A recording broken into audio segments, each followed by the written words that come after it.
What up, guys? How you guys doing? Just got out of gym therapy. I was gonna say the same thing. You gotta take care of your body. It's about to take care of you.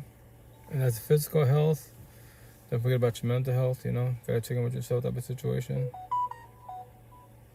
And then reach out for help every which way, guys. If you want help in life, not then struggle, you know, respectfully. What's up, Eric? Oh, good. I just got out of work. Sorry, out of the gym. So it was good. I'm just tired. Honestly, tired. Yeah, just got out of the gym. So I'm just tired, but yeah, I work 2 jobs, doing at the shop and then do DoorDash and then freaking do my one-on-ones. I started working on my podcast, making content. I'm just tired. Dead ass, I'm tired, you know. But I probably just do like an hour. That's it. Maybe 2, but probably just an hour, you know. So yeah. What up, King? Hey, what's up, Cashman? How you doing, King? How's it going, man? Shit. Trying to cheer you up. Want to see you smile? Oh no, I'm good. I'm just tired. I'm just tired, honestly. Just. Good to see you, man. You too, always. You too, always. Lord have mercy. Boy. Lord have mercy. You got that right. I'm trying to tell you, boy. I'm trying to tell you. God's good. God is good all the time, I'll tell you that. All the time? Oh, yeah, for sure. I always say he's good. God is good. Oh, your beer God. Yeah. God never fails us, I'll tell you that. Yeah. No, well, yeah, it's like a lot of people say that saying. Rito. Yeah, I miss you, fam. I miss you too, King. Like. Stop being tired. I need you to get. I do too much. I do too much. You gotta be saying like this is impossible. When you're working as hard as he is, it's impossible not to be tired. Yeah. The gym, his kids. That's why I'm his hype man. Hey, you just hype him up. Yeah, thank you. Every time I come in his board, he gives me fucking $10 every hour. Every hour I get paid $10 an hour just to hype him up. Yeah, no. You're on top of it. He does the podcast. He comes in here. He's busy. He's a busy man. Yeah. Yeah, I'm his hype man. You know, the little guy. You know, he's a big dog. I'm the little guy. Yeah. Diddy bop. Yeah, once again, I just go live. Just. Never stop. I'll tell you that. Nah, well, I don't do it like 3 times a week now, so. Yeah, just gotta start pushing content. You know, I push people's content. Let me give you a follow back, Box One. Content back in general. Pretty cool. Yeah. Nice guy. I'm a nice guy. I know. I'm not saying you're not. Okay. I'm a nice guy, but don't push me. Right. Don't push it too far. Nobody's pushing it that far. No. This is a room of healing. That's the intent. That's the intent, This but is the room of healing. You got that right. best as possible. But that's why I go after you guys. You hang out with Coach Rito, you gonna figure some things out. Well, oh yeah. If you want to, yeah. Well, if you want to talk about it. More than enough. Yeah. I'll tell you one thing. Hey, good to see you, I brother. have the worst luck when it comes to You love. too, King, always. I'm still here. Well, when it comes to love, it starts with you first and foremost, and then like a lot of people say they want love, but they don't even know. I'm just doing it like this. I'm doing the dating 101. I just got to know somebody, and now he's saying I love you to some other chick that said I love you and I miss you, and I'm gonna say, weren't we just getting to know each other? What is going on here? Well, it's because nowadays a lot of people have options, so they'll go like if you're gonna be on a date, if right? If you have options and you think it's that good, then go for it. But well, that's. I'm gonna say it like this: if I see a woman talking to another to a man, she should be. I'm just gonna say it the way I see it. Go for it. She should be ashamed of herself because she's being intrusive, and why didn't you go after him when he was single? Well, you gotta go after him when another person's talking to him. I don't get it. Well, it's because a lot of people are scared to like be vulnerable and express their feelings, you know. So that's why, especially when we go by traditional corny ways, like the man, he's the one supposed to pursue and like shoot his shot. I tell people like, yo, it's 2026 times, not Jesus times. Yo, like if you don't be shy, shoot your shot. But I tell everybody, here's the kicker: to warn you, you one's gonna be in. Can you handle rejection? You can shoot your shot. They can say no. Exactly. Are you okay with the no? And then I see her. She's like some girl with the dirty blonde hair with the blue eyes. I'm like, Well, that's cosmetics. You know, it's cool. Like I'm not saying like don't be attracted to potential to be, but like I preach about conversations. Like you know, if we can't talk to each other, what are we doing here? What am I doing here? Respect. Why waste my breath on you if you want to talk about it? That us. You can't even have a conversation. A lot of people, once again, nowadays, a lot of people, especially in America, they think not know what love is. That's what relationships fall apart every which way. Like not their fiance type of situation. And then what? And on top of that, your belief as one being is not your issue. You can believe in God, Buddha, Muhammad. They're not going through it. You're going through it as a couple, toxic couple type of situation. Now what? That's the type of time. Like, hey. This is why in this situation I don't feel bad because we were just getting to know each other. We were not still officially together, but still, it's like it still bugs me out. I'm like, what the fuck? Well, did you ask questions? Like, hey, like, if you don't ask questions, make comments, you won't ever know type of situation. So, I like, haven't even had the chance to ask him a question because he's on a live, and I don't want to, I'm not a scandalous female, so I'm waiting for the whole live to be over to speak to him about it and say, what the heck's going on? Well, once again, like, that's why if you're going to be dating, quote unquote. But now it makes sense to me. Well, him hiding their activity, now it totally makes sense. It's like, hello. Well, once again, like, if you're gonna be dating, quote unquote, you should talk to each other stuff. So it's just us. You're talking to somebody else. You know, are you dating other people at the same time? You know. I'm gonna just leave him as the friend zone, and that's it. Yeah, that's your choice if you will. He's not gonna like it because we're getting to know each other. It's gonna bug him out, but. If it does, that's his problem, not your problem. I tell people that I was like, it's your feelings, not my feelings. But if you want to talk about it, I respect your boundaries. We can't have not. Cool, you don't have to. Deadass. That's why I tell people like, don't be scared of hurt people's feelings, especially with the truth. Deadass. Why? That's their feelings. You know that, right? It's not your. You're not hurt. They're hurt. But once again, it's about terminology. I'm not hurt at all. Right. But in general wise. This time I'm not, because I was just taking my time, taking it slow, getting to know him getting to know me. Traditional ways, yeah, but I'm not the one being intrusive. It's this new chick being intrusive that I'm like, hello. Right, but more on the male side. That's what I noticed. Females feel more attracted to men when they're actually speaking to another person, and that's a sad thing. Well, okay, like, hello, can't you that goes both ways. Someone else. I believe that goes both ways. Here's a kid. It's kid's logic. It's like when you're single, nobody wants you, but then all of a sudden you get involved with somebody, right? Exactly. In a relationship. When you're single, nobody wants you. Then everybody wants you. All of a sudden, somebody pops up and, how are you, baby? I'm like, excuse me? That is. That's like my last relationship almost 4 years ago. Like before us, a couple, I told me, don't be shy, shoot your shot, right? And then I got into a relationship, made it official type of situation. We both did, right? And from there, wise, a lot of comedians in my DMs mad about, yo, I liked you. Like, well, why don't you open your mouth? What do you want to do? Break up my girlfriend because now you telling me after the fact that we're together that you like me? You know, you have feelings. On top of that, a lot of queens unfollowed me. I'm like, y'all on your feelings. Why be virgins? But here's the kicker for everybody out there. You can shoot your shot, right? But can you handle rejection? The word no, or guess what? Thank you for Here's the thing. I'm going to make him see it. I'm going to say it because he's going to lose a leg and everything. I'm going to make him see it. The same way she's doing it now, the same way she's going to leave you. Yeah, but he's not going to respect you because you're chasing him. Right. No. This is what I'm going to make him see the truth. It's like the same way that she's being intrusive now that he's talking to me. You're talking about him and he's not in the room.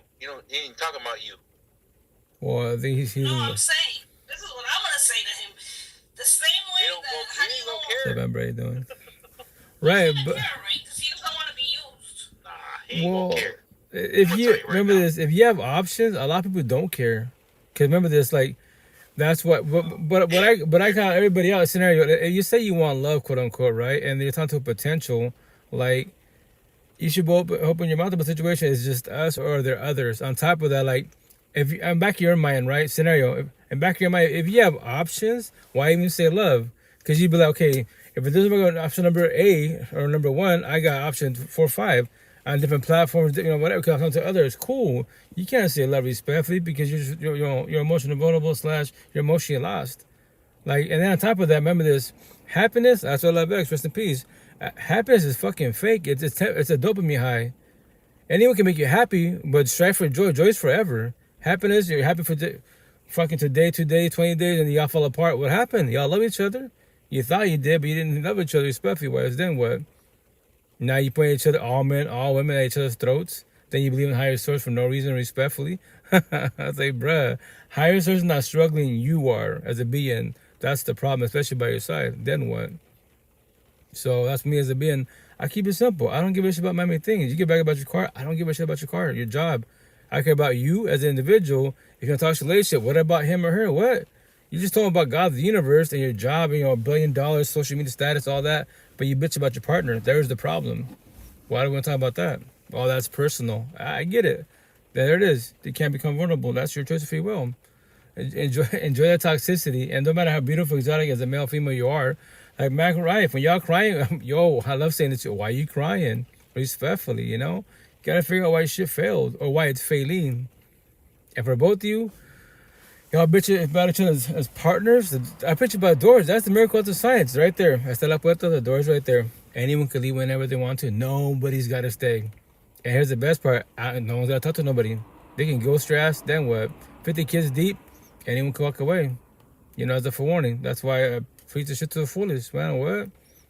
No one's guaranteed forever, guys, just to let you know. You can give your all, awesome, you did your part, but the part of rejection, that's no matter what, you're always gonna get rejected in the universe, especially potential partners. And when you do, can you handle rejection once again? Or depression kicks in, anxiety attacks, emotional breakdowns. The universe does not stop because you're going through a breakup divorce. You know that, right? You can become homeless over, a divorce breakup type of situation, especially when kids are involved. It's gonna fuck you up really bad. If y'all struggling with toxic relations with no kids, yo, have a kid or two. It's gonna hurt way fucking more. Trust, way fucking more.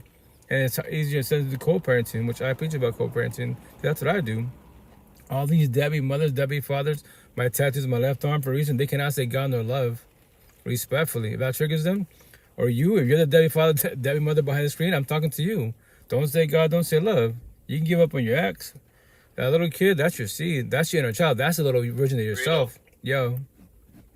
I got a question for you. Go for it. How many baby mamas you got? Only two.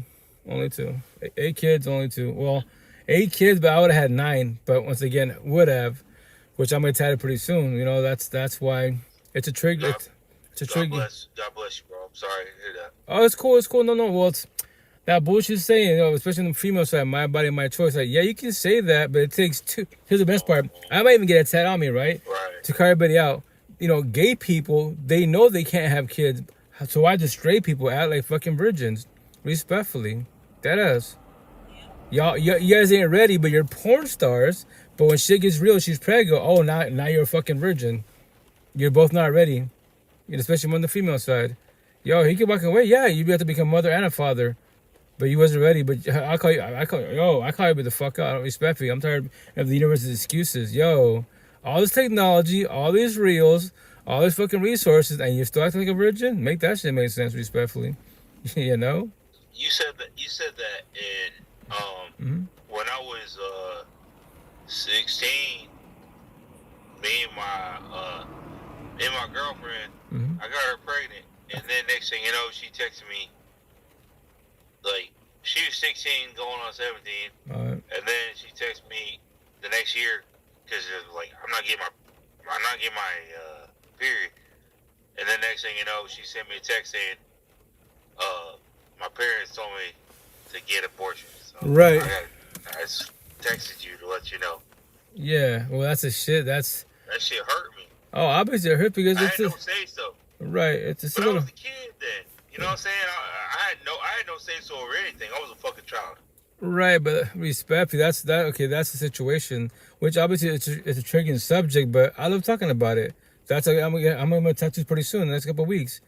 It's gonna say, if I get it pretty soon, not the next couple of months for sure, it's gonna say, Takara, be the fuck out. I don't give a shit what your belief is. Because your belief's not about to get an abortion. You are, So it's gonna say, to all you virgins, did you know when you have sex intercourse, you can potentially catch what? Feelings. Another bad thing to say, when you have sex intercourse, you exchange energy from bonds, soul ties, twin flames, trombones, potentially catch what? Feelings, STDs, or Vibes. babies control and protect your energy. Best as Oh, yeah. or to kill or not to STDs. kill. Respectfully, you know? There it is. What? To call everybody out. That's why next Wednesday, on my right arm, getting all my kids, all 8 of them, their names tatted on my right arm, right? And then my 9th one I would have had, her name was, Angelica Hedica wise, right? So anyone asked me, my kids asked me, anyone asked me, why do you have Angelica on there? Who's that? Oh, let me tell you a story. And if it triggers you or anybody, hey, that's my job, my gift. Do not say God love, etc. wise, but y'all fucking murky little ones. Nobody has to be here, right? That bullshit ass fucking debate, but you're here. Option number 1, you bitch about it. Victim mentality. Option number 2, do some shit in fucking life, do the healing journey, evolve in life. Stop becoming all your toxic family. Because look at your toxic family. Your futures, everyone's futures in front of your face. Literally in front of your face. You know? Your parents bitch about each other, your aunties, uncles, grandpas, there's your fucking future. It does not matter what you're doing with mammy bullshit. Because remember this, to keep them black and white. I'm at work. My job can't talk to me. Fucking my tools can't talk to Can I me. ask you a question? Yo. So, you talking about all them motherfucking haters that's like a unit, a family. And how it feels hard to like just say fuck that and to separate yourself from that, but then sometimes you miss like having family around you, but right. the whole time they're fucking toxico. Toxicos, yeah, toxic shit, yeah. Well, that's. But it's a fucking whole fucking bunch of people. Okay. I'm trying to tell you, like, I had a whole bunch of motherfuckers like that in my life that right. I thank God I was able to fucking cut my arm off, save my life, but at the same time, I yearn for a fucking family. Right, a healthy family, not a toxic family. That's why it's called codependency. It's called right. It's called codependency. We're raised to be codependent, so you can leave. Right? It's a toxic family, toxic relationships. We bitch about them, right? And when we leave, we miss them. We miss that fucking bullshit because all we know is toxicity. That's why a lot of us, all you know about toxic environments, toxic relationships, all you know is toxic love. Did you actually get love from a friendship, especially a partnership? You think it's boring as fuck because nothing's happening. There's no walking an eggshells. You're like, dude, like this shit's too good to be true. Before they cheat, I'll cheat. Before they leave, I'll leave. You know, they could be a friend, a coworker and shit. Before they block me, I'll block them. Because I know they're about to leave me. Eventually, they'll leave me. Yeah, because you're self-sabotaging because you're traumatized as fuck. Because you don't know what love is. My number is to trigger everybody out there. 95% of you don't know what love is.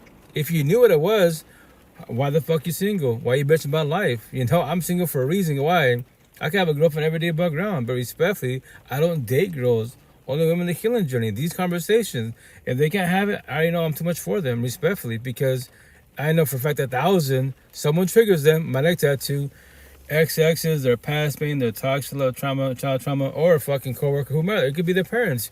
They're gonna shut down and build walls. They need their space and push me away. I get crucified, and that ain't do nothing to her, right? Like they're saying, do not bleed on others that didn't cut you. That's factual 1,000. You gotta know you're ready for love. If not, go fall on your face. To for one people, the day you meet someone that actually will love you authentically wise, and they're either in the healing journey or been done it, and you're still going through it barely wise, they can walk away. They can even hurt you. Yo, like, I love you, babe, but guess what? You're broken. What? When someone calls you broken, do you think it's gonna make you feel good? Like, yeah, you're beautiful cosmetically, the lust, awesome, but no. Inside you're broken like you're lost. You don't know anything about these conversations. So why even try?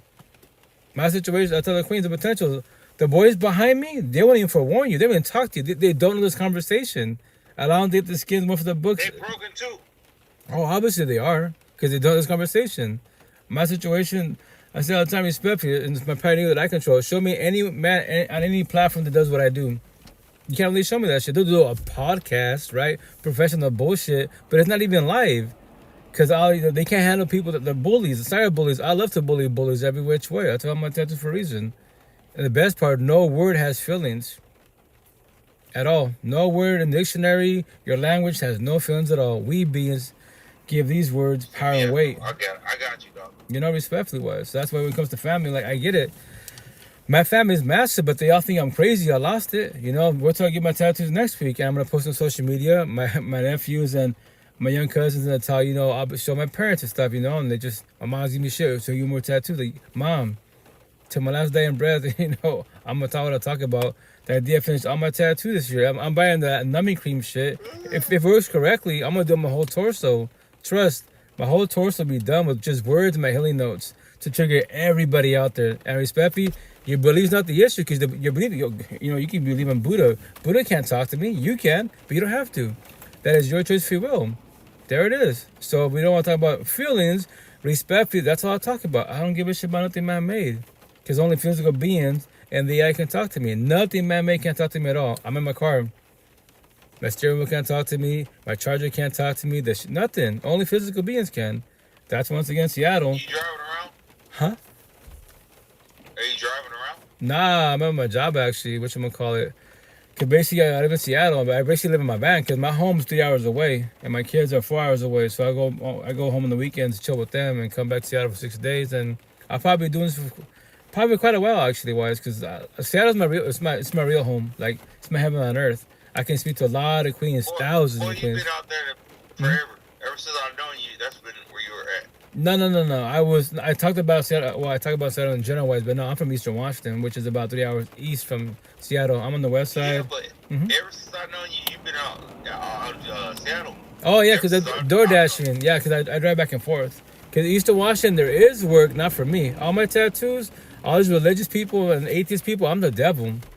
Deadass, I'm the devil in their eyes. But I call the boys out, yo, you're a man, right? Quote unquote. You're an owner, you're a supervisor. Take any word on my arms and tell me a story. Tell me a story. And they can't tell me shit. That's what I tell you. How the fuck are you a man, quote unquote, and you're a boss, quote unquote, an owner of a business, and you can't take any word of my body and tell me a story about it because you don't know. But guess what? God is good, but the Bible can't talk to me. The church can't talk to me. You can talk to me, but you don't know how to talk to me. The sad part about it was, like, you talking about you're a demon because you're out here trying to do something good. Well, it's because I'm not traditional. I have my tattoos. Having tattoos is wrong. I tell people, yo, my face tattoo. I call all the universes 2D to 10 in the matrix. I eventually had 20D on it. What? Every being out there. I don't get respectfully. I don't give a shit about your belief. Your belief cannot talk to me at all. You cannot talk to me, but you don't have to. I keep it simple. Which I'm gonna tell them my back. It's gonna say I date your mind as an associate, friendship, especially as a partnership, because your mind tells your mouth to move and have a conversation with you. Your mind tells your fingertips to message me. That's all, black and fucking white. Hey, Rito, yo, happy Thanks Patrick's Day. Likewise, happy St. Patrick's Day for everybody out there. You know. Thanks Patrick's Day. Happy Thanks Patrick's Day. Yeah, for sure. Heart, stars, horseshoes, covers, and balloons. Yeah, no. Lots of golden rainbows and the red one. You know. So once again, I see all the respect because, like, oh, you never take me Lucky Charms. I don't want people to be in the healing journey forever and stay in toxic relations forever. Like, respect if you bitch about your partner, for how much for longer? The question for everybody out there, for how much for longer? And do you believe God, the universe, can do it for your partner? That bitch was playing like hell over that movie. Oh, Erica, she's cool people, but once again, like, I tell you for everybody out there, if you as one being can't control and protect your energy, especially to a square, too empathetic wise, you will always overlove, you always overgive. Because in your head, what do? We want love, quote unquote, right? So we want to give it to a being, quote unquote, and we want to give it all. The downfall is like you get rejected, or they tell somebody else. That's called rejection. They can tell you I love you, I want to get to know you, Buddha, whatever your belief is. You both have the same beliefs, but remember, your belief's not struggling. You two are struggling. That's the problem. That's what I'm saying. That shit. God's not the issue. The Bible's not the issue. The church is not the beings in the fucking church is the issue. More on the male side. End of story. There's nothing to debate about at all. Zero. That's what I'm saying. Like I will hear and I debate about nothing about religious, spiritual. I don't care about that respectfully. I care about you. Let's debate about your feelings, your mental health. Here's the best part. To test both of us, I want to see your mindsets. I'll play a clip, and I want you to go first, please. Elaborate. What do you believe that clip's about? And then I'll go after you. And from there, I'll see if you're a square or circle. If you're a zombie addict, when Spanish say that, I'm going to tell you this for a reason. If you're a zombie, addict, and addiction, you cannot say God, you cannot say love. Because your God and your love is what? Man-made fucking bullshit. Drugs, alcohol, pills. End of story. There's nothing to debate about. Therapy count. No. Are you trying? Are you evolving? Rehab? Detox? No. Don't say God. Don't say love respectfully wise. You have 1 billion kids. You're the problem. And here's the best part, which I started saying recently wise, to trigger people. If you're a circle, the bad boy, the bad girl, the fuck boy, the fuck girl, the bully, the racist, especially the zombie, the addict addiction. Guess what happens? You're good for what? The streets, toxic love, and you're good for what? Recreational use. End of story. You're not good for any home in the universe, because every fucking thing you touch, you destroy. You're common unknown. Respectfully, if that hurts your feelings, that's my job. That's my gift. You're just a fuck up. Respectfully. I've been jobless. That's number two. I've been jobless for 4 months. Oh, Brandon. Well, I don't know where you're from, but like, definitely keep applying everywhere. You got like Indeed. You got LinkedIn, Facebook, Craigslist. Like, but once again, I preach about environments. Like Eastern Washington, where I'm from, originally from, there are jobs. Hey, number two. Welcome to live. There are jobs, but the downfall is. Oh yeah, go for number two. No, I have a question. Go for it, please do. No, when you're done talking. Oh, I was just saying in general wise for Brandon on TikTok wise too. I preach about environments. Yeah. Like maybe locally there's work. For example, I'll use myself as an example. Take Washington State, couldn't have. Eastern Washington, there is work, but it's a 9:50 time, real day time. So having tattoos as a man is wrong. A female got tattoos is called sex appeal. So I would scare customers away, and she would attract customers. Yes. That's what the business owners would see, right? So what do I do?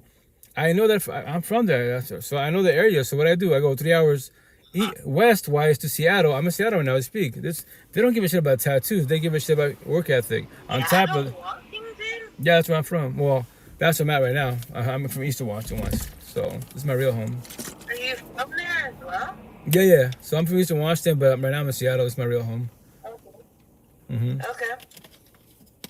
I love Seattle. Where you from? Woman?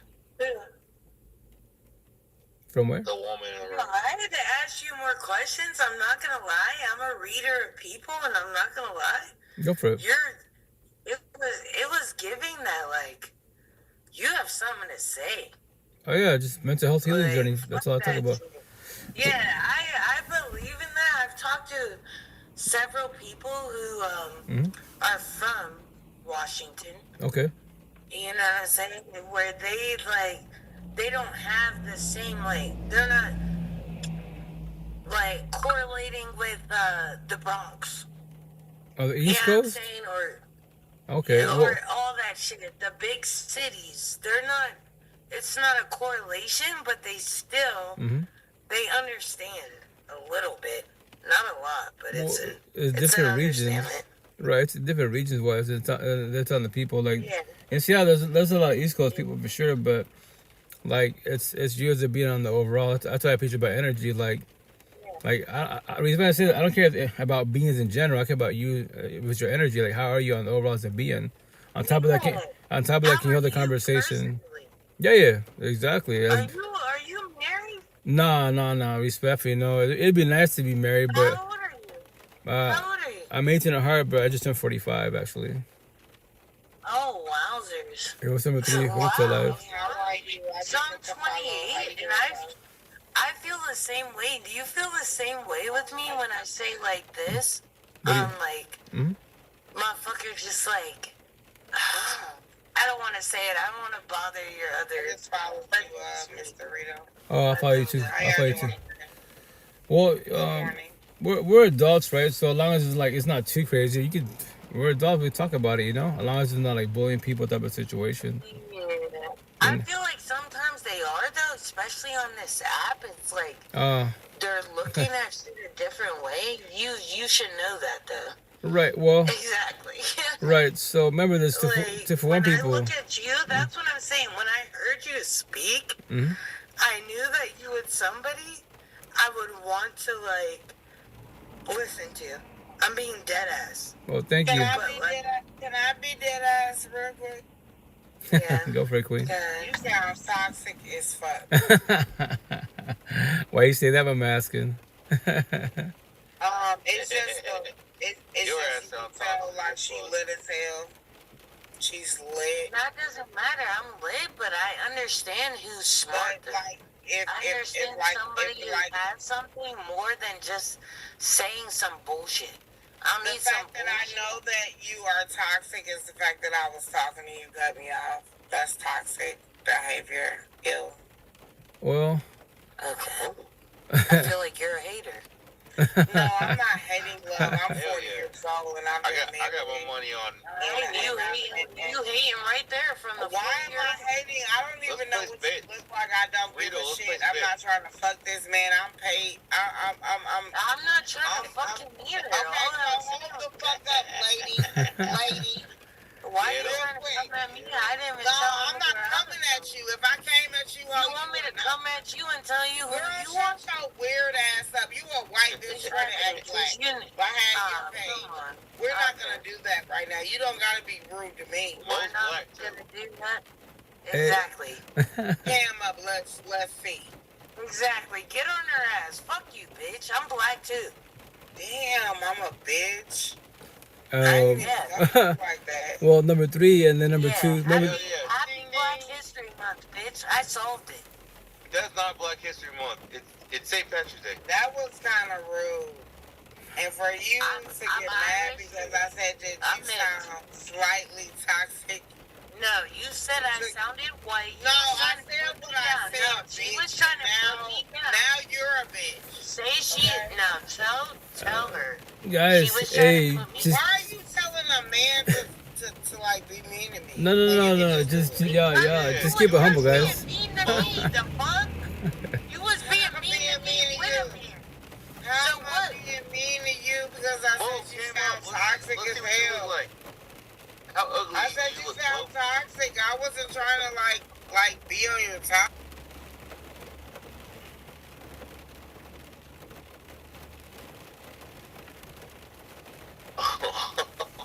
Yo, like respectfully, like I'm not here for the drama. Respectfully, but like this is like a positive note, positive page best possible. Like first and foremost, remember this, guys. At nighttime, for the most part, on these platforms, a lot of people like drink it, high type of situation because that's what they do to numb up, or nothing else is casual. But if you need it, remember that it's called codependency. It's an addict type of situation because to trigger people, my tell this for a reason. That's your God, that's your love. Once again, respectfully, like nothing else casual. But if you need it.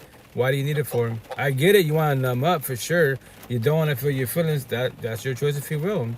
But respectfully, like, eventually you want to feel your feelings. You know, if you claim you want love, like, now you want people to make you feel good, that's codependency. Respectfully. And when they leave you, then what? You gonna cry? You gonna chase them, beg them? A zillion people in the whole universe. Why are you just about one person by your side, respectfully? You know?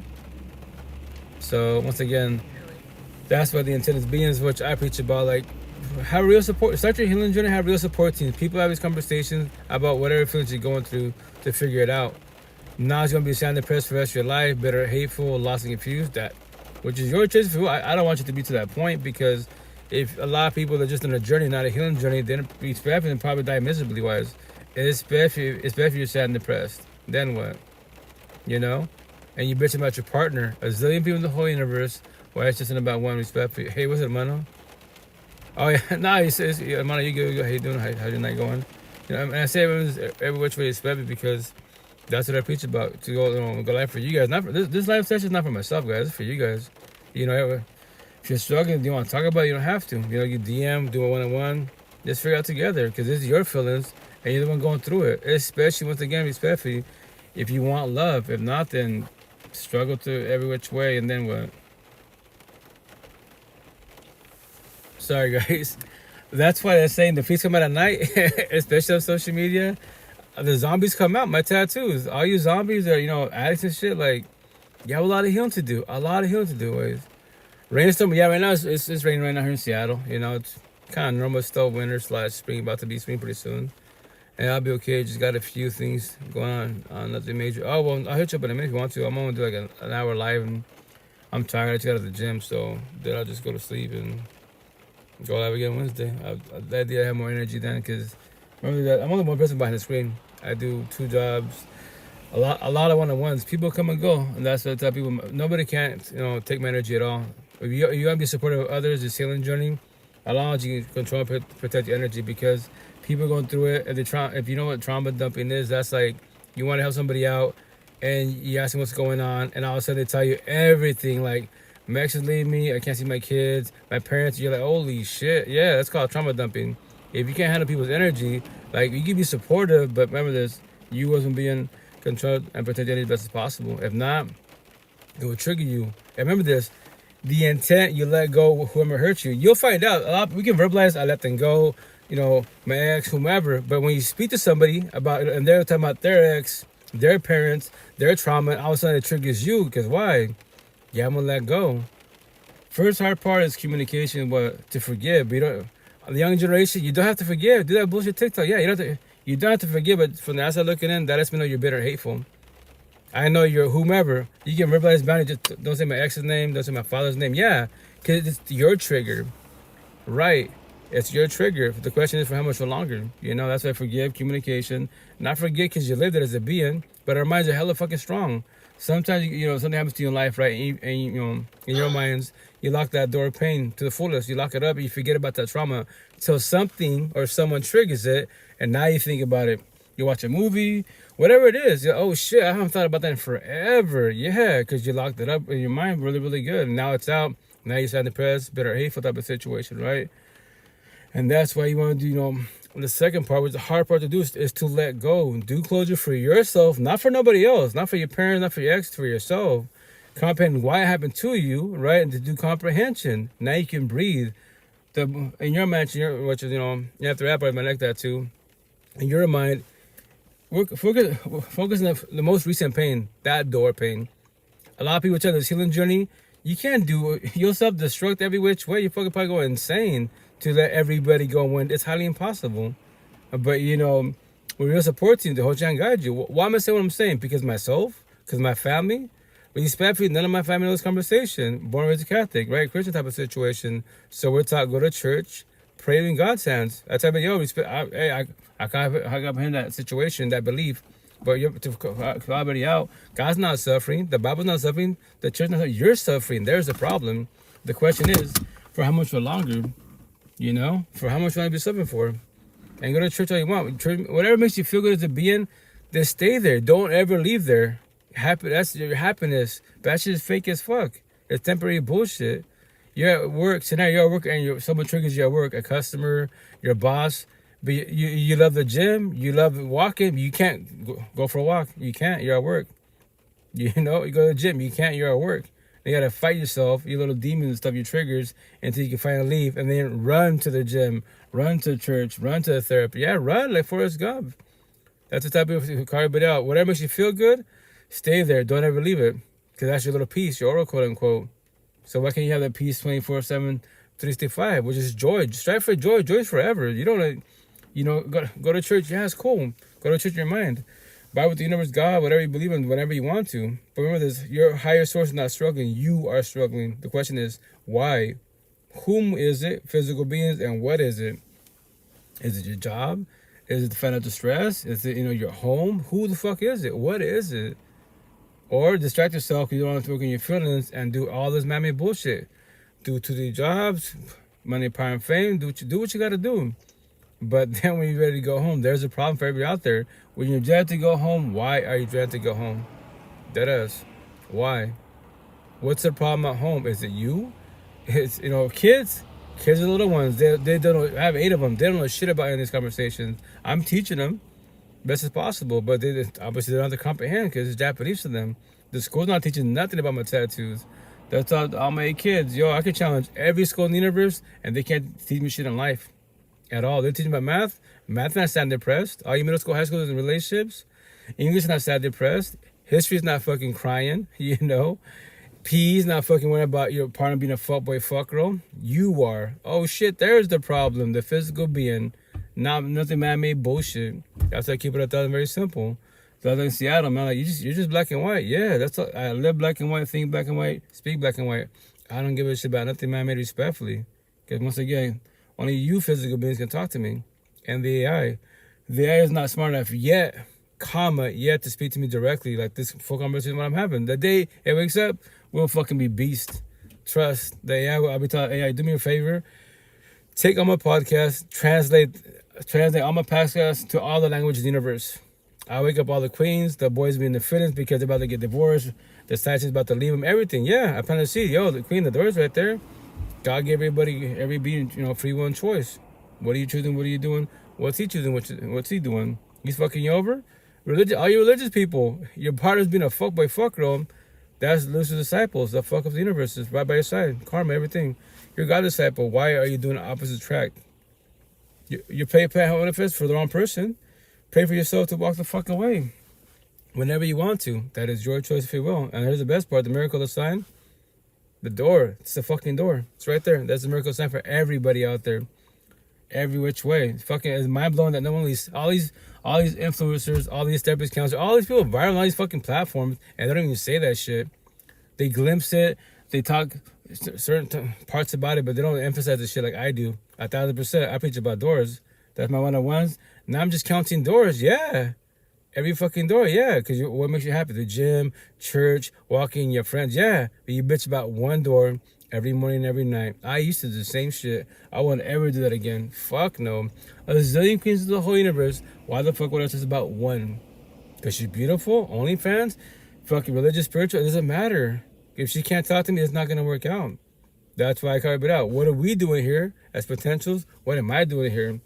And I'll walk away easily. I'll forewarn you. I'm not a boys and girls ghost because they don't want to have this conversation, adult conversations, because they're uncomfortable as fuck, right? Because it's called feelings. There's the problem. Feelings. But feelings aren't even factual at all. A lot of people don't comprehend it, like I did until almost 6 years ago. What? My support team told me that feelings aren't even factual. What? Why do you think I always choose wrong? So it makes you feel good? Wow, that's just temporary as fuck, you know?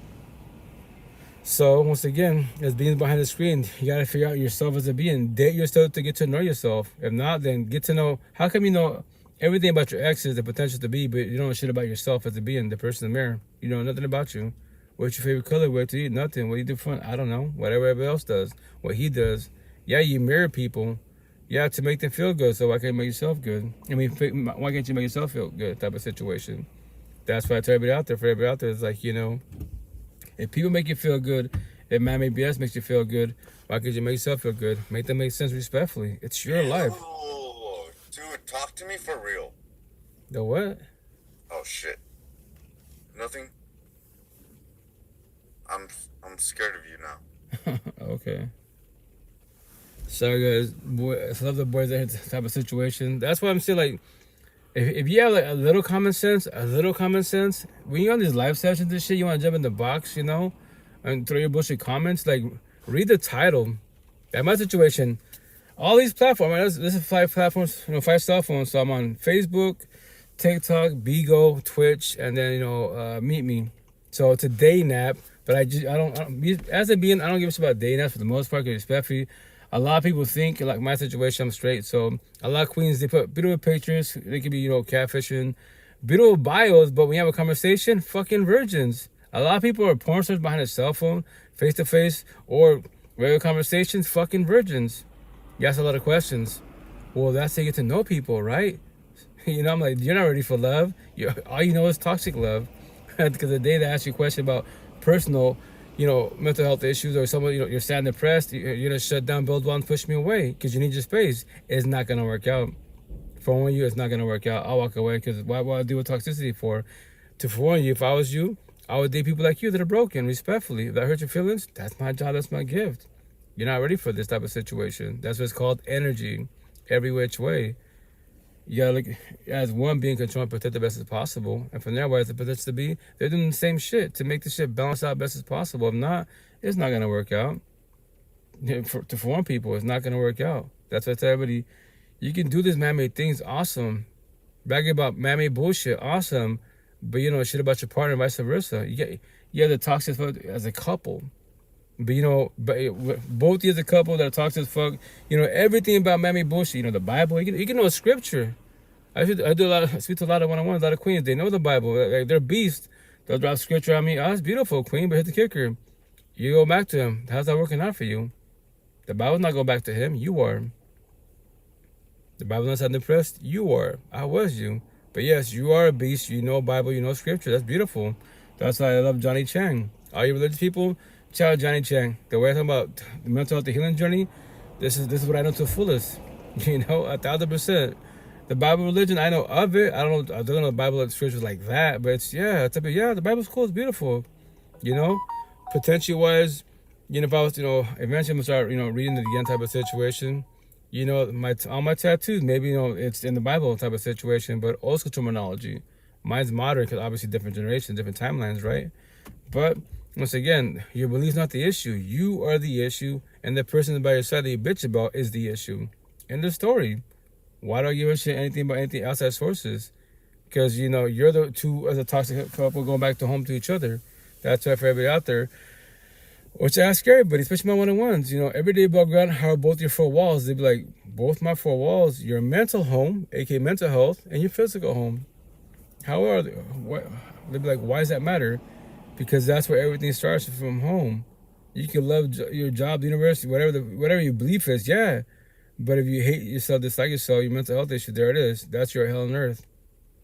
You bitch about your partner, that's your dungeon, you're something hell on earth. Every time you go home, you bitch about them. You're dreading to go home. Like I used to be, yeah. Fuck that bullshit. I won't ever do that again. Ever. Capital fucking E. I don't need a partner. Codependency. I want a partner if she wants I. So that means I'm dependent on myself. She's dependent on herself. We match energy, love. We don't take energy, toxic love. If they take energy from you, why do you allow it? Why are you scared to realize boundaries? Why are you scared to say no? Why are you scared to be mean to them because they're being mean to you?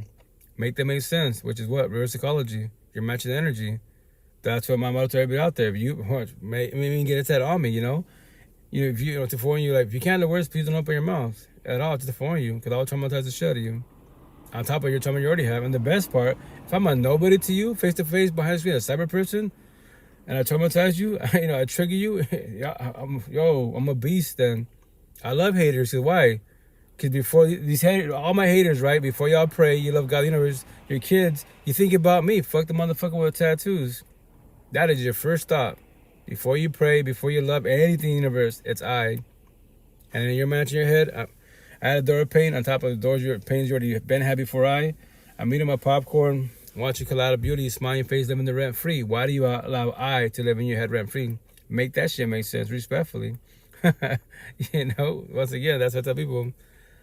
I love the haters, I love the bullies, because once again, they're all broken every which way. And I keep it simple. If you're a square, empathetic person, loving person on the overall, whatever you believe is of higher sources, it could be atheist, cool, science, whatever, awesome. Then if you want a better outcome in life, a less stressful life, why with only squares and that's it? Because for the time being, either if you're on a journey, this is Japanese to you. If you're in the healing journey, maybe get your attention, but you're trying to work on your mental health, right? Getting to know you as a being. So chill with people like you, especially potential partners. You're a square, they're a square. The downfall, we're so traumatized that toxic, especially in toxic households, that's all you know. So you think yelling and bullshit, fighting, your parents at each other's fucking throats, shit's flying, breaking, your dad's whooping your mom's ass. That's love. That's what you grew up with. All that fucking noise, all that war. Fuck these man-made wars. War happens in your fucking home, your mental home and your physical home, every which way. That's what it's called. What? One big ass phrase. The generational cycle. Everyone, all of us are stuck in that bullshit. Only you as one being can break it.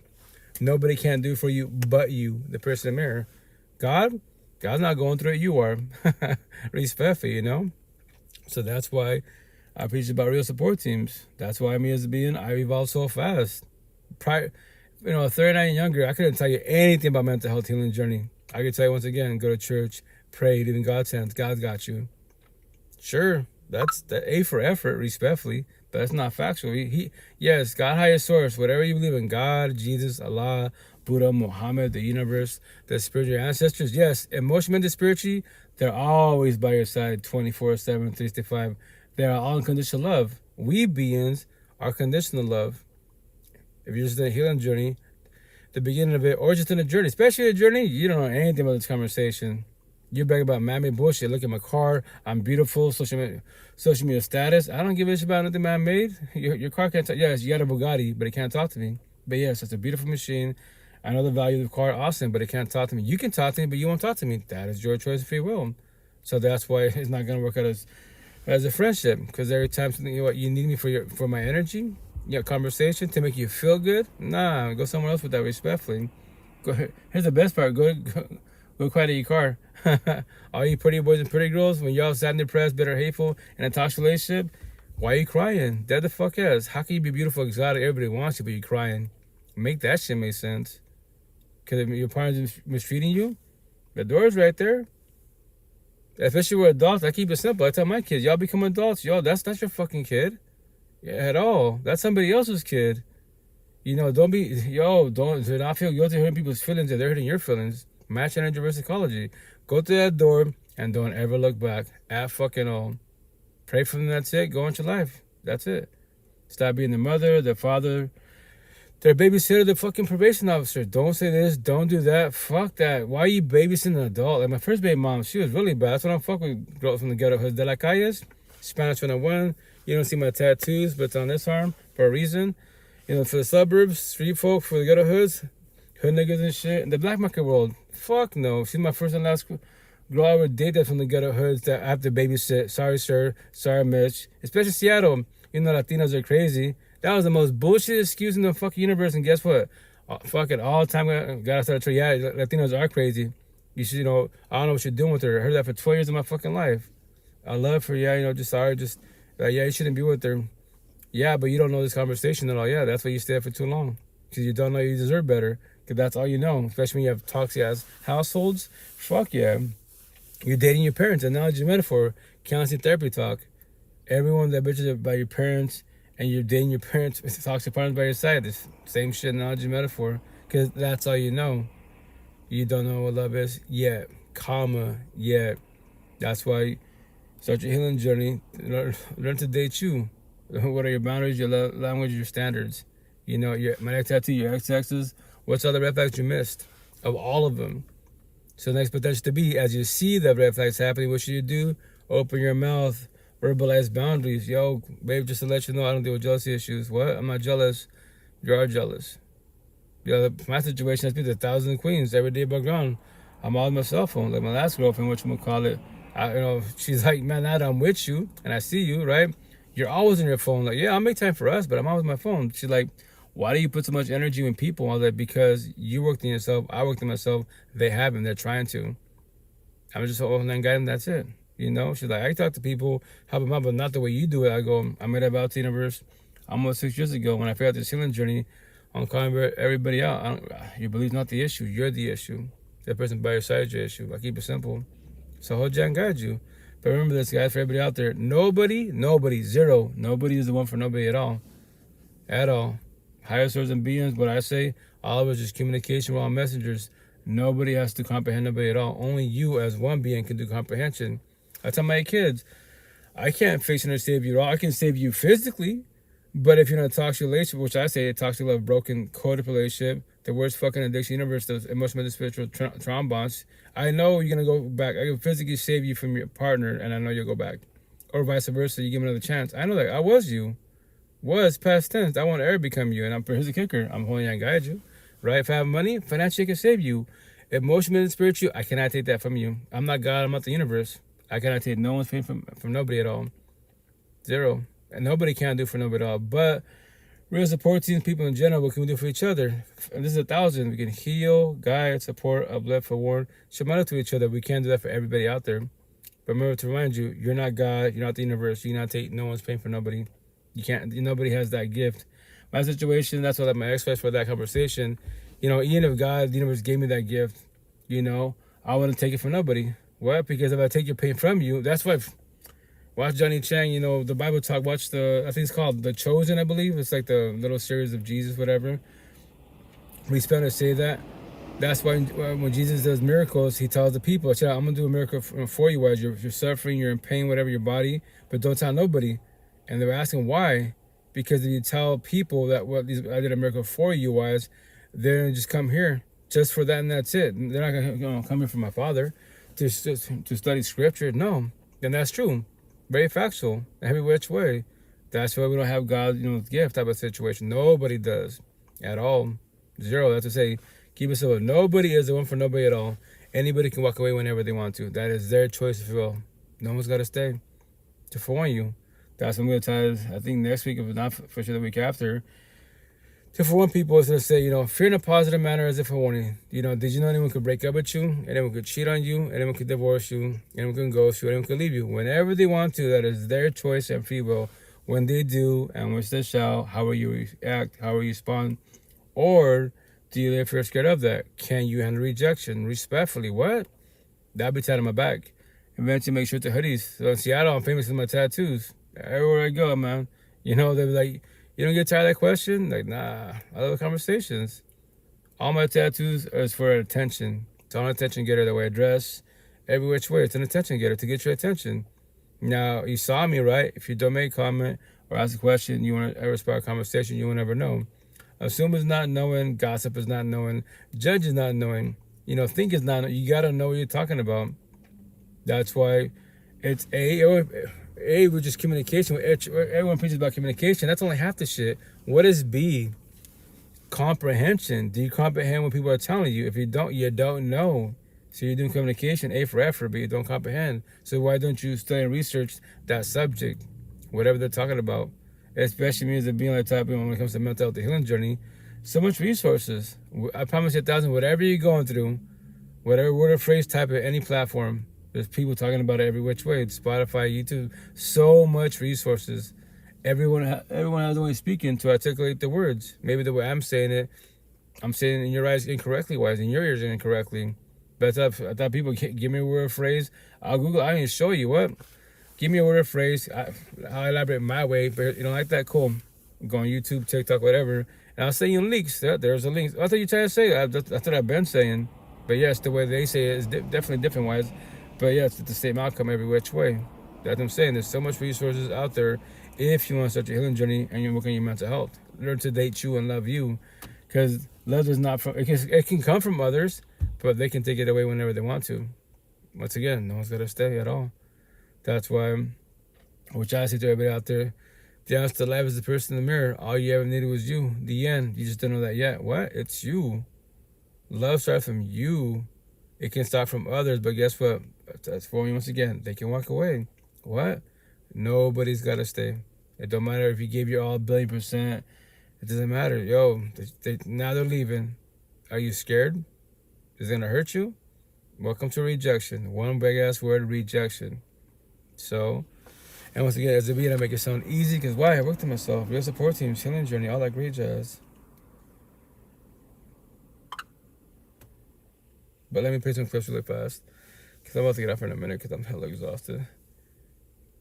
And so all these clips that I play, which I'm gonna call it, they're not my clips. I borrow them, but every clip that I play, the ones I just played right in a minute, I upload them on my platforms. So to see my personal content, very very little, like maybe like 0.01%. The rest is everybody else's content. That's why I'm on all these platforms. The main reason I got followers, especially more on the Queen side, is because of people's clips. Their reels, not mine. I mean, I looked at because that's what it says. Whoever's reels is, I put the watermark #feelings, #the healing journey, because that's what it's all about. Every which way. And behind the screen, all you see is me as the being. If someone jumps in the box on any platform, you might see them on that platform. If you go to my YouTube, Spotify, especially YouTube, you physically see me, and you hear voices in the box or these clips. But you still don't see no physical faces. Yeah. That's why I use the imagination station. So that's why I do it purposely wise, to test you as a being. Behind the screen, before you jump the live session, you love God, the universe, happy as fuck, joyous, quote unquote, all that great shit.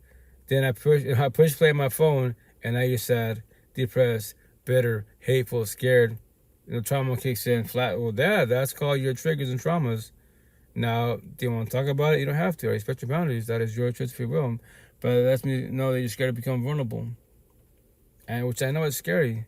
But once again, to everybody out there, my scenario, the day that you say you want love and a partner, the day you actually do get his partner and you get love, quote unquote, and your scenario, the day they ask you the same question I just asked you, what will you do to the person that you love? Crucify them? Shut down? Build walls? Push them away? Then you are the problem. Hurt people, heal people. What do we do with heal people? We got to forewarn every which way so you don't find your face too hard, respectfully.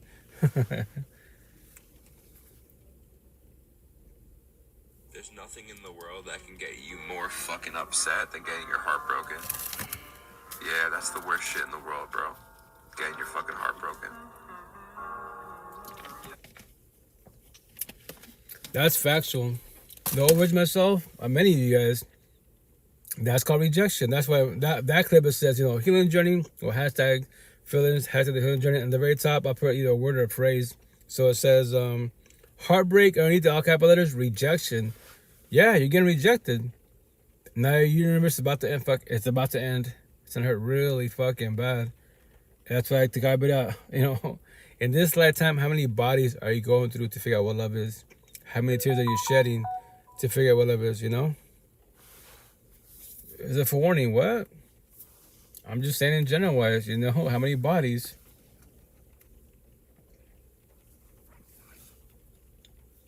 So, once again, when you go through heartbreak or in a toxic relationship, reach out for help, reach out for guidance, especially more on the male side. Men want to talk these conversations at all, dead ass. You know, you're a man. Work hard to provide all that corny bullshit. Even doing therapy counseling, that's even wrong, quote unquote. Fuck a taboo, as they say. Nah, fuck all that bullshit. Reach out for help if you want to work on yourself as a being, because if not, then bitch about your partners. Say all my exes are toxic, they're all crazy because you're toxic and you're crazy, and that's all you fucking know. That's why I'm gonna give you shit, man. It's like all you did is toxic. I wonder fucking why. Like my people told me the same. Like you bitch about your ex type of situation, but you didn't. You know, your ex in a new body. It's all it is. Maybe they're a little bit nicer, but it's still the same shit. They're fucking toxic. I don't know, just love them. It's like fuck all that bullshit. No, man. Hell, I wouldn't ever capitally ever deal with that bullshit. That's why end of the month, actually pretty soon, 4 years single type of situation. Well, morning, but that's how you doing? How's it going? Welcome to life. How you been? How's it going? How's life? How's your health? You know? What you might call it? There were two potentials. One respectfully, like the intent is to ask questions to potential parts to be, or just observe people's energy.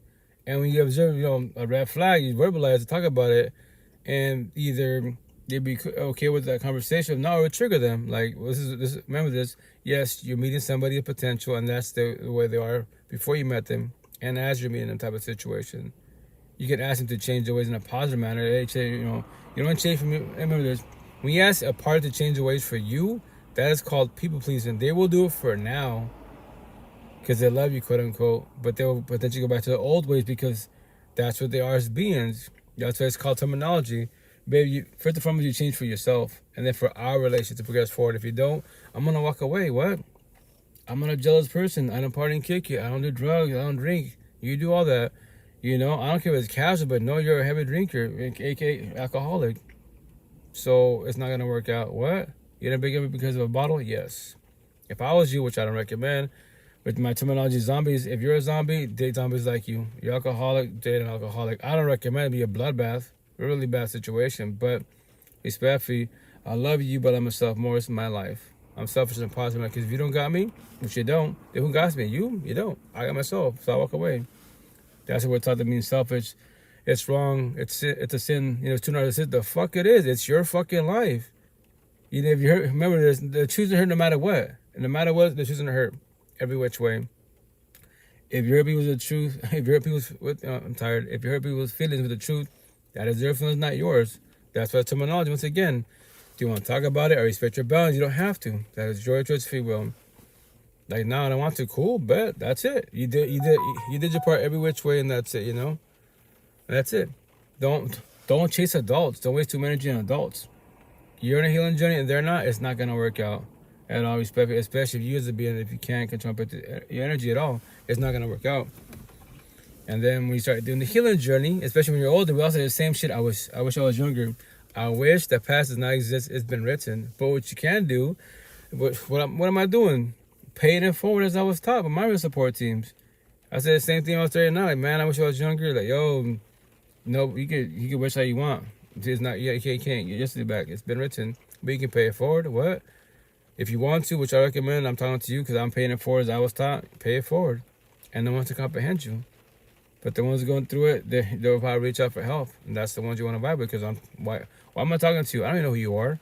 I just know you're behind the screen, right? I'm a follower, one of your followers. And I've never commented on any of your platforms ever in my life. Until I saw you do your podcast. You're taking out the blame for the breakup. You just go in desperation mode. It's over and it sucks and it hurts. Especially when kids are involved. Co-parenting, really hard to do initially wise, right? And that's why my situation, when I see kids, like I miss the family dynamic, but I lost it. I lost 2 families. But once again, not knowing, I self-sabotage my relations, my life type of situation because I didn't know in none of these conversations. Just go to church, pray to God. Yo, church is not the issue. The Bible is not the issue. God's not the issue. We as a couple, as a toxic couple, as beings, that was the issue. But my exes, just in a journey.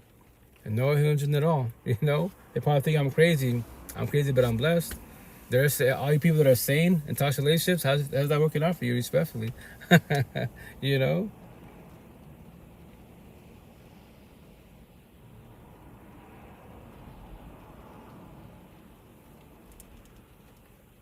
I found myself when I hit rock bottom, because pain is a beautiful teacher. So if I tell you right now, if you went through something hard and I tell you you have two choices, choice A is to feel down for a bit, but then to bounce back and to move on and to be stronger and wiser and to learn. Or you have choice B, which is to dwell and get upset and depressed. Which one would you choose? And that's factual. I know it's like an oxymoron. What do you mean pain's a beautiful teacher? It is. You just don't know that yet. That's why you go through breakups and divorces and shit. Toxic relationships. It's a blessing in disguise. And if you go through a breakup, divorce, it's hard to hear. I'm like, my supporting telling me, like, yo, you can cuss me out. You know, I know you already cussed out God, right? You think you're the first person or the last person to cuss out God, the universe? No. Because you're going through it. And that's which I said the little saying, you know, you want to feel your feelings to comprehend your feelings to evolve in life. If not, it's not going to work out for you. A lot of us try to do the healing journey. It's scary because, you know, you face tattoos alone. And then from there, why is you get scared? Because, you know, every night you can distract yourself all day, therapy, counseling, family and friends, work, etc. Right? But when you go home, what happens? You're all alone. Right? And nothing's wrong being alone, but now you're trying to deal with codependency. What whoops your abs every night? You're lonely. The loneliness, no physical body by your side. And you know, everybody in the mother has a physical body by their side but you. That's why they intend to stay strong best as possible. And yes, easier said than done. People try to do healing journey, and after 30 days, 60 days, maybe 90 days tops, they jump to relationship right away, or do body hop in the whole face, or they go back to the ex, because that's all they know. You know? So that's why the healing journey is very painful. It is, because the intensity is codependency. But if you reach out for help, have your support teams, you can evolve a lot faster, really, really fast, because everybody has a belief and speaking type of situation. So that's what music being. That's all I focus on. That's why I play these clips for you guys. If it triggers you, that's my job, is my gift. Now what we do with your triggers, your trauma, and your feelings, because they're yours, they're not mine. But once again, terminology, I respect your boundaries. Do you want to talk about it now? Cool. Then there is, you just get to become vulnerable. You know, but you say you want love. Make that shit make sense, respectfully.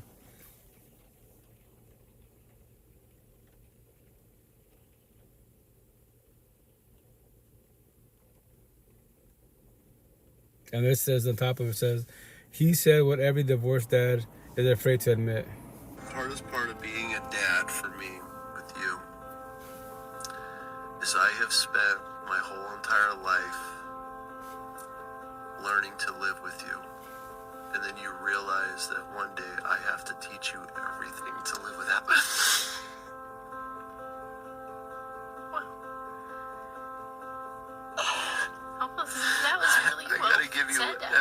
I gotta give you everything. I've spent this whole entire life learning to live with you, and then I have to teach you everything to live without me. That shit sucks. I don't like that. I don't like that idea.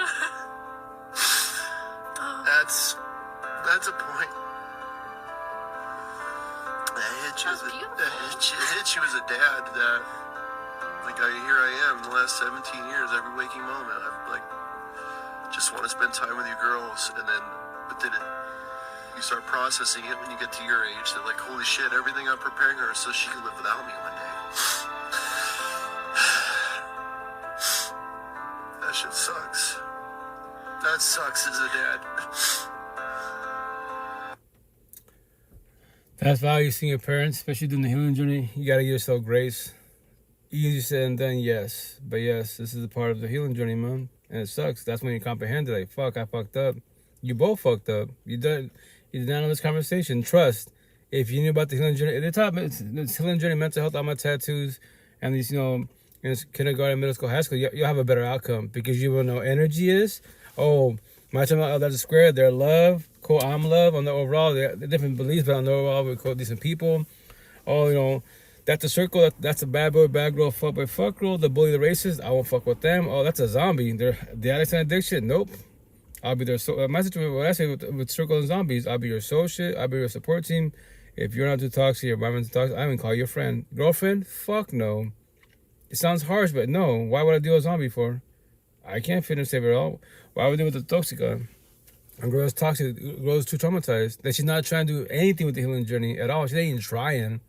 All she does is triggers and pops the fuck up. She says she loves me, wants to be with me, wise, but any female I talk to, jealous. Please, man, no. I want to deal with toxicity at all. Fuck no. Respectfully. That's why I'm very blunt. All you circle zombies to trigger you, you're good for this street's toxic love. You're not good for someone's love. You're good for what? Recreational use. Respectfully. Because you don't know how to work on yourself. You don't have to love yourself at all. At all. Yet. Comma. Yet. That's why the healing journey is very painful. Because you got to stop. Because, yo, it's easy to fucking run and point the finger at every mother but yourself to do accountability. To stop, turn around, face the person mirror. You face these feelings, traumas, and triggers and bullshit. And not to fucking keep destroying people every which way. And claim love, God, Buddha, the universe. Early. Okay. Especially more on the male side. I said, I'm so blunt, I don't hold back. Don't say God, don't say love, you're fucking up. God won't be a fuck boy. God, God, we don't want to be a fuck boy or whatever, to my knowledge, whatever you want to use. No, you're the fuck boy, you're the fuck girl. You're the problem. Your belief is not the problem, you are the problem. You can be the devil, Lucifer, Satan. He didn't put a gun in your head. That is your choice of free will. It's called a premeditated choice. You thought about it, you did it, and it's done. Now what you do? Will you start the healing journey to figure out why you keep doing what you're doing or not? Cool, then you're fucking up. Then cool. I gotta go my way. You gotta go your way. You're on a journey. I'm on a healing journey, which my terminology wise, to get your attention, the healing journey, aka the healing journey, a healing journey. And my healing journey, I started it in 2006. Am I saying that right? No, in 2020. Whatchamacallit, I started, me as one, I started and completed it. I don't need no more healing to do. I let everybody go. That's on my neck tattoo. There's that potential part to be, right? Day one up the rip, babe, just to let you know, see my neck tattoo, I'm not your exes, your past pain, your toxic love, trauma. And at cherry top, I'm not your child trauma. I don't know you, I'm trying to get to know you. I'm today, the now, the present. If you're so traumatized about your exes, my neck tattoo, whatever, let's talk about it. But you don't have to. That is your choice of free will. But once again, if that's too much for you, it's not going to work out. Because I know 1,000 scenarios. Someone triggers you, all my neck tattoos, your boss, the bully, whoever the fuck it is. I know 1,000% when you get home, you're sad, depressed, bitter, all negative energy, right? And I see you, and I can't talk to you. Nope, can't even hold you, nothing. Nothing. So I'm going to get crucified. You're going to build walls. You need your space. It's not going to work out. Well, I think I'm still single. I tell the queen, I'm getting scenarios what's about to happen. And that's why you stay quiet about it, because that's what you do, right? You shut down. Like, I used to do the same thing. I don't want to talk about it. We'll talk about everything else, politics, Miami bullshit, but we'll talk about us as a couple and our feelings. That's the problem, every which way, So that's why I say for everybody out there, if you want love, the potential to be, they should want love also. Match it in the best as possible. And to have one of my conversations. If not, it's not going to work out. You can try. Hey, what's up, Wes? How you doing, Queen? How's it going? How's work? How's life? And I say respectfully. That's I'm blunt every which way 1,000, because I'm not here to sell no queen and potential to be a dream. All you boys and girls that fucking sell dreams, do not say God, do not say love. You know what you're doing. I just want to chill with them, use it for the body, beauty, the lust, money, power, whatever, mammy bullshit. That's what you care about. That's what you crave for them, the lust. Toxic love and lust, that's just a dime a fucking dozen. Now show me love and lust, that's fucking rare. Go buy a scratch ticket. That's how rare the shit is. Dead the fuck ass. That's why to form people in the healing journey, especially more in the waking woe journey, in this lifetime, potentially might have a potential partner that can match your energy. Respect to form you, what? So that's why, which I don't have to do these terms, you accept people. Yeah, what was it? Hmm? That what?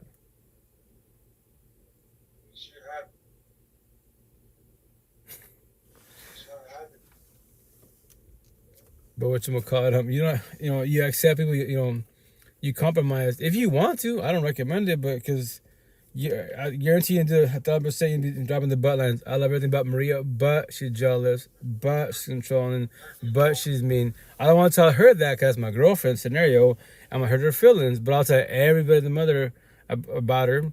Because if they compliment, hey, Rito, you and your girl, you're like a power couple. Y'all lovey-dovey and bullshit. Yeah, no, we are. We're good. Thank you for the comment. But, just to let you know, like, I love everything about Maria, but she's just jealous, And, until someone calls me out one day, it could be 4 or 5 years after the fact. Yo, like, have you ever told her that, you know, that's one thing you dislike about it is she's jealous? That thing that bothers you, eggs you? Like, no, why? I don't hurt her feelings. How long you been with her? 5 years. And when did you know that, you know, that bothered you? The jealousy issue? I don't know, like 5 days in, 7. Why don't you tell her then? You know, you're 5 years invested. And let's say this, you know, there's kids invested. Oh man, you messed up every which way. Because they get exhausted, you know, walk away. You know, and she's gonna just on her side, and maybe her lifespan so far, you're the best partner she's ever had, and she's thinking that everything's fucking fine and dandy type of situation, and you're dissatisfied. That's how, once again, me as a being, I don't have the word. You know, you accept people for who they are. You compromise. You can do that.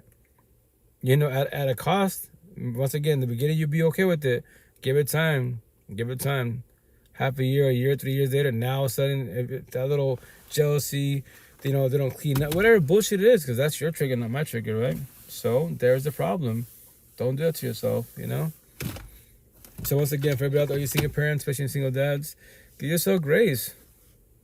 Give yourself fucking grace as best as possible. Here's the best part. I tell my kids, yo, are your grandparents talking to you about these conversations? No, they're because they're doing this conversation. I'm talking to you now because I worked on myself. I'm putting it forward so you become your parents. If you are, I'll hold you and guide you. If you have little ones still, it's falling apart. Then be co-parenting. It's gonna hurt. It's gonna hurt really fucking bad. And yes, you don't want no person around your kid, vice versa. It's a bloodbath. But I got you. I'll hold you and guide you. This is what I talk about. This is what I preach about. I don't care about, like I tell my kids, you know, I ask them about, you know, school, but basics. And then from there on the weekend, like I do co-parenting. Like watch Johnny Chang, which I'm gonna watch more with them because that's religious talk, right? At the same time, to test them with their mental health, like, you know, just to remind you these feelings are not factual. You know, it's a little puppy love, but it's not factual. No feelings are not factual at all. You gotta comprehend these feelings on the overall, but you know, it's just energy. It's all about energy every which way. We like eyes, cool energy. Spark conversation, awesome energy, but are we compatible on the overall? On top of that, for everybody out there, especially on the male side, you as one being, can you control your lust? Can you control your lust? If not, you cannot do A and B monogamy. You'll try A and B, but you're also emotionally cheat and you'll physically cheat. And when she doesn't know what hurt her, right? And you believe in God, the universe, but you're a fuck boy or a fuck girl, like, bruh, really? You know, respectfully, you know, a lot of healing to do. A lot of healing to do.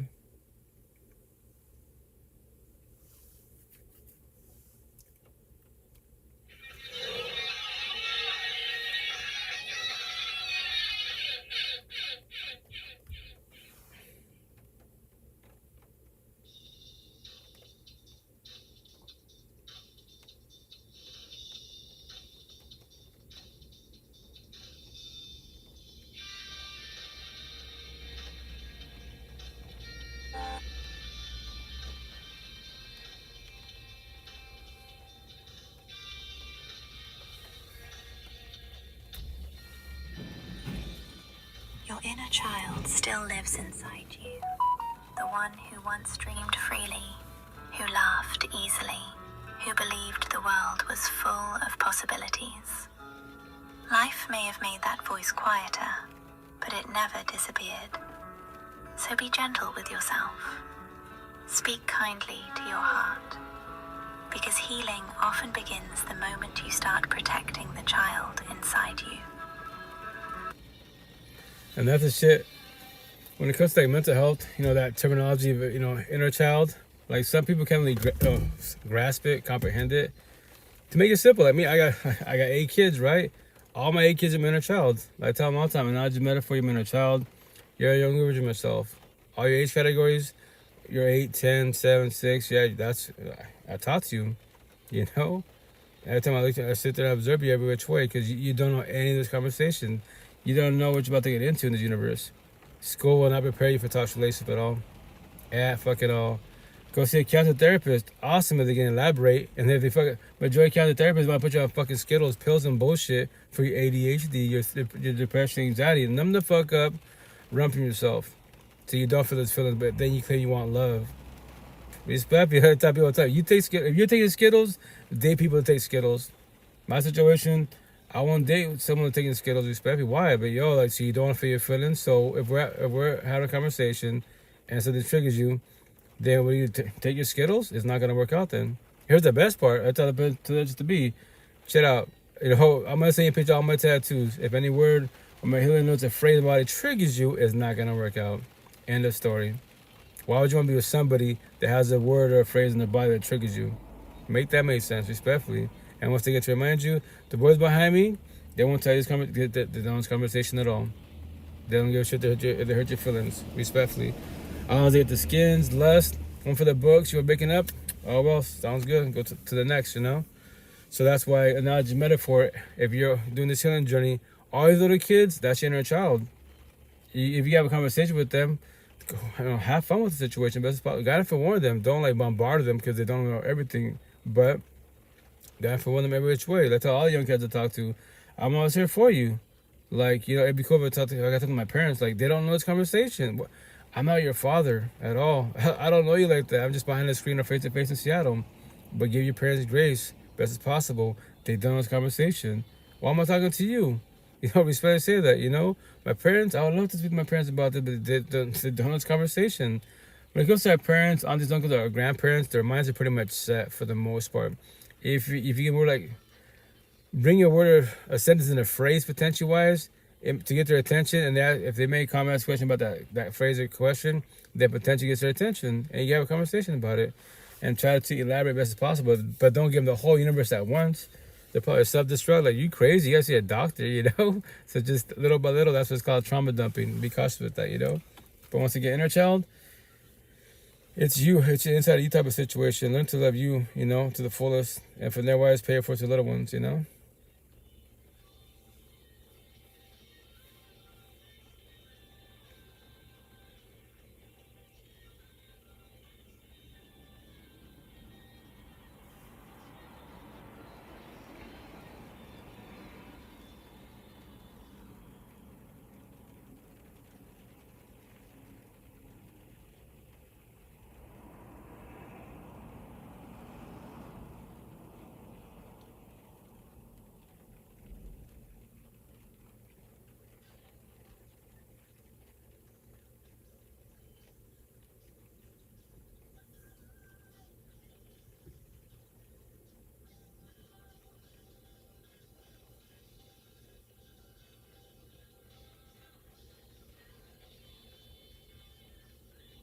Your highest self.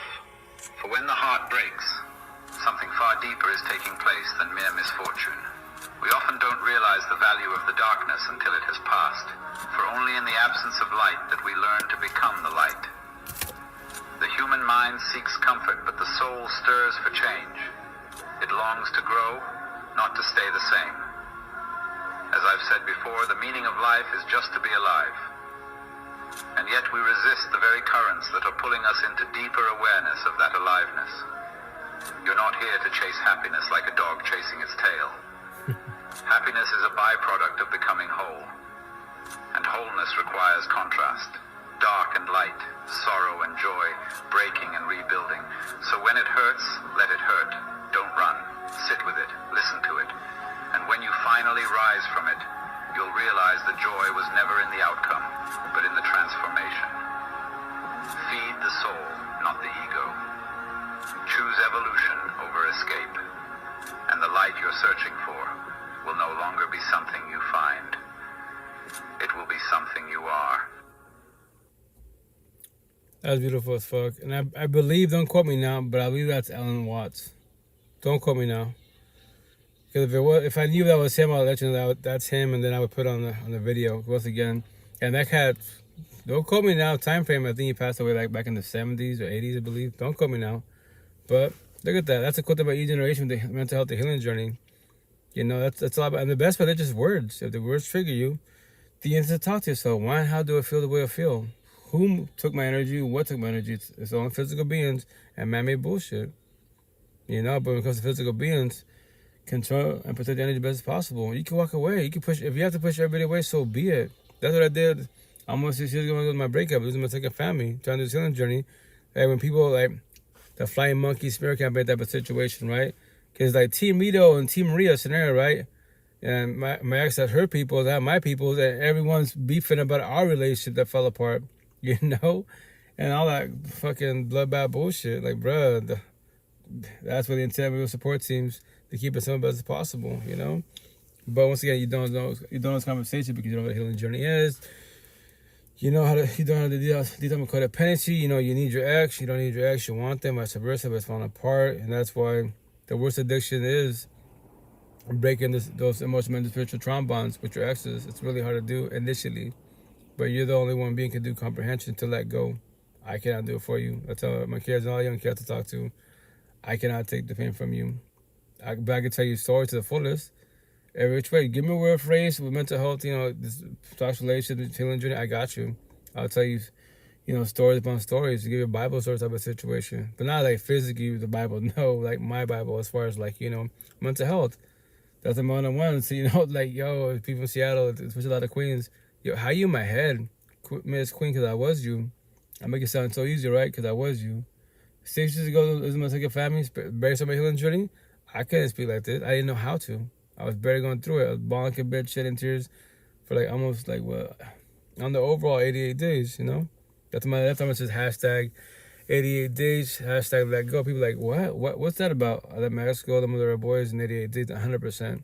14, 73 letter, 1,000%. That's what they say, 1,000. What? That's what you do closure for yourself. Like, I have platonic love for my ex. We have better friends in the partnership. Not like I have love for, like, you know, to be with her. No. That's over. It's cool. It's over. The blessing in disguise. Comprehend to the fullest. Now I know why I failed 1,000% because both of us in a journey. Both of us, you know, I'm more Catholic Christian. She's more Jehovah, but still religious talk, right? Yeah, we believe in higher source, God, Jesus, etc. Wise, but we don't know shit about each other as a couple. That was a problem. You have a billion kids. Kids ain't the issue because the kids don't know this conversation. You know this conversation. That's why, as that clip that I played, when you're evolving your healing journey wise, it will be a blessing in disguise. There's light at the end of the tunnel, you know? That's why, and then on top of that, I was taught, you know, that pain you're going through, it's not forever. If you're allowed to be forever, which I say the person married shall be forever. What? I cannot take your pain from you at all. God, ask God. God not suffering, you're suffering. He'll give you strength. If you know, once again, like religious spiritual talk, any physical being that comes in your life, face to face with behind screen, positive talk, the guy for one, you mental health healing journey, there's God. We're the messengers in physical form. Anyone that's, you know, that tells you to party and kick it, you know, your boyfriend, girlfriend doesn't know what you're saying, what he or she doesn't know won't hurt them. But you claim God's higher source. And yeah, the devil, Lucifer, Satan's in front of your face, literally in front of your face. And you get a fall for this shit, which is your choice. Feel, yeah, you feel to lust. Talks on love with lust. And you claim you love higher source, you claim you love your partner and your kids, but you're about to fuck them over. Make that shit make sense respectfully. That's why everything starts with you. That's why religious talk, like to trigger a lot of religious people, God can't do for you. What? And that means he's not strong. He's not the strongest. Yeah, he is. Let me elaborate. That's when we time my back pretty soon. Maybe next month is gonna say something along the lines of like, you know, every day above ground we are all saved. You know, when you choose to be the square, my tattoos, because of my terminology, the empathetic person, the natural, you know, you choose to become unsaved when you choose to become a circle, right? Which is, you know, a narcissistic person, the bad boy, the bad girl, the fuck boy, the fuck girl, the bully, the racist, the worst of all of us, the zombie, the acid addiction, which is a premeditated choice, you know? But you are not changing, you are choosing, respectfully. What? So that's everybody out there. Everyone switches up. You're either square, circle, zombie. But what are you more of? If you're a zombie, you're cooked. Comma for now. And so you start your journey, detox codependency, rehab, all that good stuff. Then maybe, potentially, you start doing love. But for the time being, you can't because you don't know how to. Because anytime someone triggers you, you're going to run back to what you know. Because, yeah, I speak to a lot of zombies, respectfully. Yeah, I've heard everything. I've heard so many stories. Because I ask them, so when you're high or drunk, what do you see? What do you think of? I speak to God. I got a family. All this shit. I'm like, yeah, it sounds beautiful. Yeah, it sounds cool. But now that you're sober, with time face to face, what will you do with your feelings? Your triggers. And then you say you want love, but if your partner is stressing you, right? Or they actually, you know, just talk to me. You can't talk to them. What do? Run to what you know? Then respectfully, that is your God and that is your love. You want to never know what love is, respectfully. So you should not be in relationships at all in general. I know you want to because of physical touch, energy, and bullshit, but you're not ready for it. And you will hurt people. I know you will. Respect, because that's your job that you get for the time being, because you don't know, you know? Like my brother told me this, rest in peace. You know, dead ass. Like, this is like, he asked me this question like before he passed, like in 2011, 12 around there, right? He's all like, why don't you ever do drugs? I'm like, I didn't give a shit about drugs, man. I'm especially in Seattle. When I'm in Seattle, you know, this is back in like a long time ago. I see all my buddies doing it, my coworkers and bullshit. Everyone's getting drunk, getting high. Like, yeah, but they're fucking zombies. They don't remember shit. You know, they're emotional. For a second, they're lovey-dovey. Now they're fighting. Now they're shedding tears. Like, damn, fucking zombies everywhere. You know, respectfully, you know. And that's why he asked. I'm asking a question and tell me what you think. What do you think of? I was like, okay, go. What's the question? You know, you'd be like, you know, cocaine. I'm like, nothing. How about like, you know, blues? I know it's a drug. What the fuck that is? No, nothing. You know, ice? I know of it, but no. She's like, so you don't know, right? And ask me the same questions. Ask me the same questions. Blues, ice. She's like, when you ask me that, I have personal experience. In my head, when you ask me that question, I one time, show my buddies, partying kid, being wild as fuck. You see? I have personal experience. My mouth waters. That's why I know the zombies, they fight the fucking addiction every which way, because if something or someone triggers them, they want to go back to what they know, so they don't fucking feel their feelings. They run for themselves. Yeah. That's why, once again, I comprehend addiction. I have no personal experience. I put it for myself many years ago. I'm back in Seattle. Big cities, buying drugs, it's fucking free. It's Skittles and shit. You mention a drug, they put that shit on the table. Choose your fucking flavor. What universe do you want to go to? You know? But when you sober up, back to reality, oh shit, I'm so sad and depressed. I'm bitter, hateful. Fuck my ex, fuck my kids, fuck everybody. Yeah. You don't want to feel your feelings? Then go back to what you know. Stay a zombie. Respectfully, you know? And then, respect, I said, I'm a tattoos. No zombie can say they're strong at all. At zero, they're all weak. Respectfully. They can become strong when they start their healing journey. Mental health, rehab, detox. There you go. Now they're trying to evolve. If you're a zombie that triggers your feelings, once again, that's my job, my gift. I keep it 1,000. Why sit here and tell you dreams? So you do years upon fucking years of, you know, counseling, therapy, the healing journey. That's why I believe this is to put fear in people. Dead the fuck ass.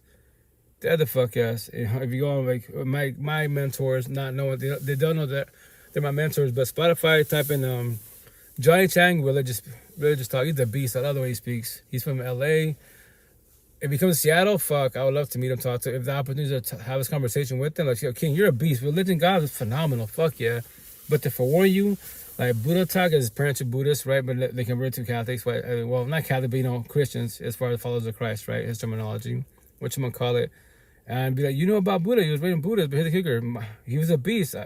Not knowing until, like, last year, because, you know, I started on podcast, on Spotify. Like, I'm type of Buddha. Like, I know of him. He's like a spiritual leader, but what he's about.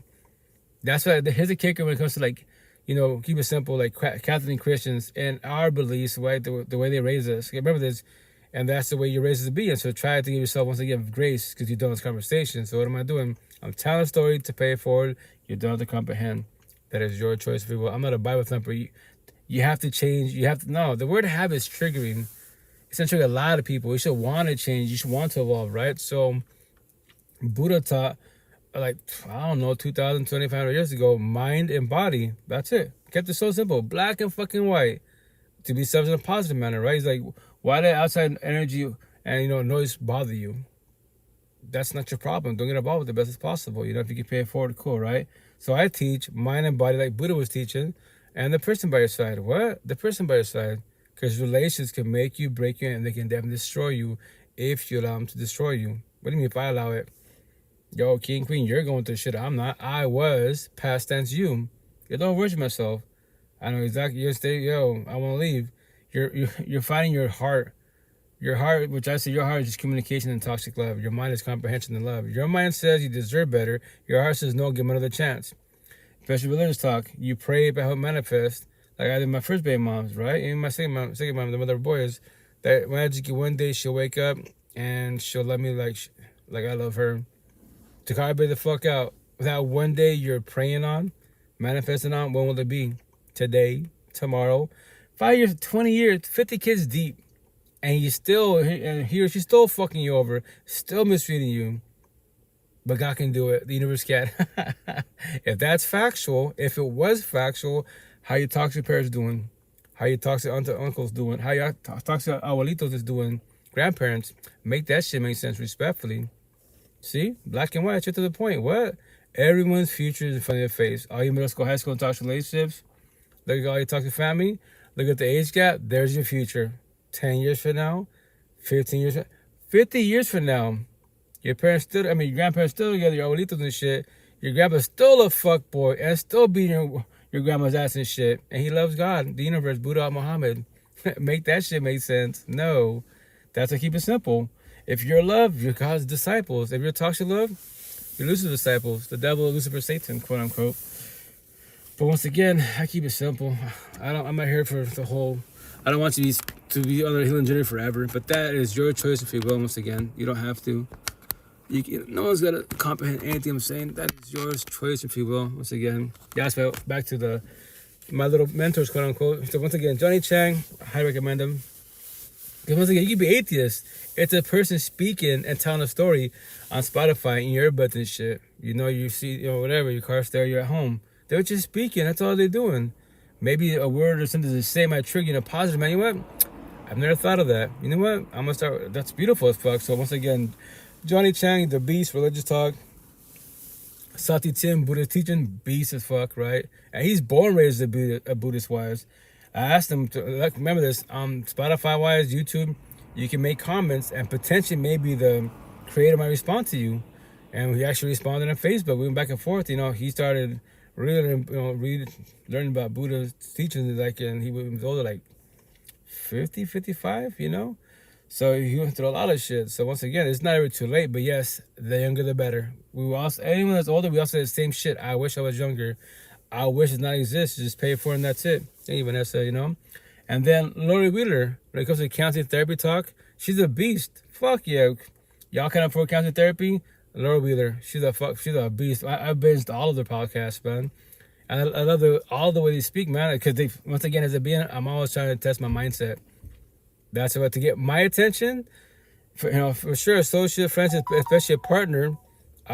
Teach about your healing journey. You know what healing journey is? Are you doing yours? What? I'd love to hear your healing journey. Do you have a real support team? If you do, I would love to speak to your mentors. What? Because you speak pretty good what you're going through. And I want to see where they're involved at. Because respect as a being, I'm trying to find in a positive manner the woke people out there. They're not this man-made bullshit woke, all this woke culture. I don't give a shit about anyone that talks about man-made bullshit, race, religion, politics, COVID. You're not woke. You're man-made woke. You're man-made rich. Yeah, you're a billionaire. Cool. So you're physically rich, right? Man-made rich. Emotionally and spiritual, your mindset, your mental health, you're the poorest fucking fat motherfucker in the universe. Respectfully. You can't think shit about life. Respectfully. You don't know anything about you. But you bitch about everybody else. You know about stocks. Yeah, I don't give a shit about stocks. I don't give a shit about politics. Nothing's irrelevant. Because politics can't talk to me. Stocks can't talk to me. Your home can talk to me. You can talk to me. But you don't have to. That is your choice to feel well, respectfully, So, that's why, once again, go life for you guys. So, once again, counselor therapist, you'll see on TikTok, especially if you have a counselor therapist, they'll tell you the healing journey, it's forever. It's a lifelong journey. It's a lifelong process. If you want to comprehend that, that is your choice if you will. I don't recommend it, but remember this, you will know when you let go of everybody. Because when let's say your parents, my pops, once again, I look at them, I have compassion every which way for both of them, right? And all my family, right? That's toxic, respectfully. And, I give him grace. I would love to talk to my parents, especially my pops, but he doesn't know. This is Japanese, man. And we trying to say that to our parents. Mine's pretty much set for the most part. Aunties, uncles, and grandparents. We trying to say that they're still toxic couple. Respectfully, they don't just die like that.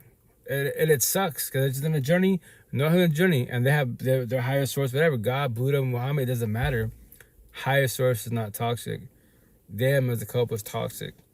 And they just get too used to each other, the codependency, all that bullshit. That's what I'm saying, give your family and friends grace type of situation because they don't know, When you start speaking positive, everyone's gonna think you're crazy. Trust me, that's why the healing journey is very painful.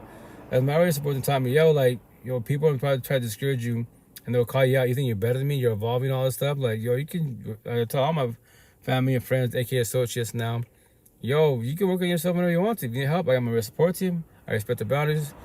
I'll ask them if they can help you. But if they say no, then I'll try to pay it for the best as possible. But I'm better going through it. I could teach you what I was taught so far, but I don't know everything yet, you know? Like, bro, you lost it, man. What the fuck? You go to the loony bin, I'm like, yeah, go take your Skittles, you know? So, once again, Laura Wheeler in her podcast, she says it many, many times. And because she said, she's actually said, she's like 10 years and like, I think, don't call me like birthday-wise, like 3 months or 4 months older than I am. She's from 71, I'm from 81, right? And whatchamacallit, and she's still going through it. Like, she takes her Skittles. Nothing against her when I say this. Me as a being, I don't believe in none of that stuff, respectfully, you know?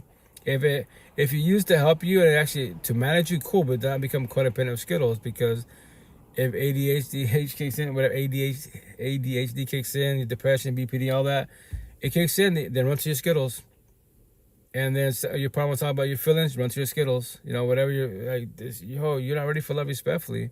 You're scared to feel your feelings. I know it is scary to become vulnerable, because if you use your past as your one time, yeah, you with your partners, your friends, best friend type of situation, you became vulnerable. You told them something, and something happened between you two. Y'all bump heads, got triggered and shit. Devil come out of one of you, both of you, and you bring your past to present, and you throw in your partner's face, your friend's face, your family member's face. And that's when you build fucking walls. That's why I don't talk to nobody about what I've been through. Because every time something happens between us, this shit, they've been the past to present. And that's what, remember this, to form people, like, when you break trust and loyalty, it's hard to get it back. Really hard to get it back to form you. No one's got to forgive you at all. No one's got to do closure. That's why you do closure for yourself. Because when you start the healing journey, you know, and you're actually trying to evolve, and then you go to the people you hurt. Remember this, you hurt them. And they don't have to forgive you at all. That is their choice for real. Maybe down the road, if they observe you, actually study you, you know what? They might even reach out to you. Like my situation, my people is like, bro, like, you actually did change your ways. Like, and I remember this. You heard many, like, tell my kids, you heard thousands of sorries out of my mouth. But now I'm being authentically sorry because I didn't know any of these conversations. That's why the worst people you can hear with your words is who? Your family and friends, cool. Your partner for sure, especially your kids. You love your kids, but you destroy them words. Yeah, and then you physically open their asses. Yeah, that's why my tattoos, you know. Matter of fact, I was doing that today. You know, it was a little warm here in Seattle a little bit, so I took one of my sleeves off. Because my mom was itchy a little bit. And I took both my sleeves off. You see my hoodie wires, and I'm just there waiting for an order. And this lady just had my hands like on the counter. She's looking at my arm. She's like, you have a lot of tattoos. And she's like, does that say Slave Master? Does that say Slave Master, fuck your feelings? I was like, yeah, it does, miss. Now read the other side. What? And I got my right forearm. Slaves. What's that about? Oh, okay. By you reading that, what do you think of? Man-made slavery? I go, quote unquote, that shit ended legally many years ago. No, slavery never ended. She said, what do you mean? Behind closed doors, it never ended. I still don't get it. Okay, let me elaborate. Scenario. Let's say I'm your boyfriend, quote unquote, right? I'm emotionally cheated. I'm emotionally and spiritually abusive. I'm physically abusive to you. The kids that we don't have, because it's a scenario. So I'm whipping your ass. I'm whipping our kids' ass. And every Sunday we go to church. So I am the slave master. You are my slave. And my kids, our kids, as my slaves. And I say, fuck your feelings to all you. And I say sorries, right? And she just stay quiet. It's like, yeah, it's I'm going to tell this for reason. Straight to the point. That's why I'm going to tell my back next week. It's in the bottom of the cross. It's going to say, to call everybody the fuck out. It's going to say, everything starts from home, behind closed doors. Who is the slave master? Dash says. Who is the slave? Dash says. Everything starts from home, behind closed doors. To reiterate, what?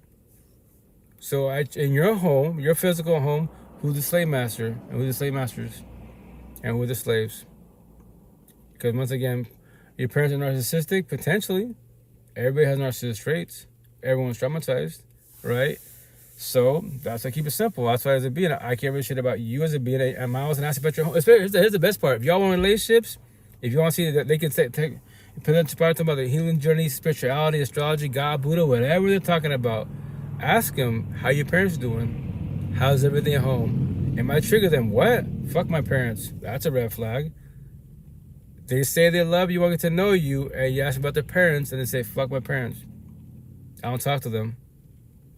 That's a major red flag. They're traumatized as fuck every which way, and then you imagine you want to get involved with them. I pray for you. I really do. If you can control the energy, I know you'll walk away.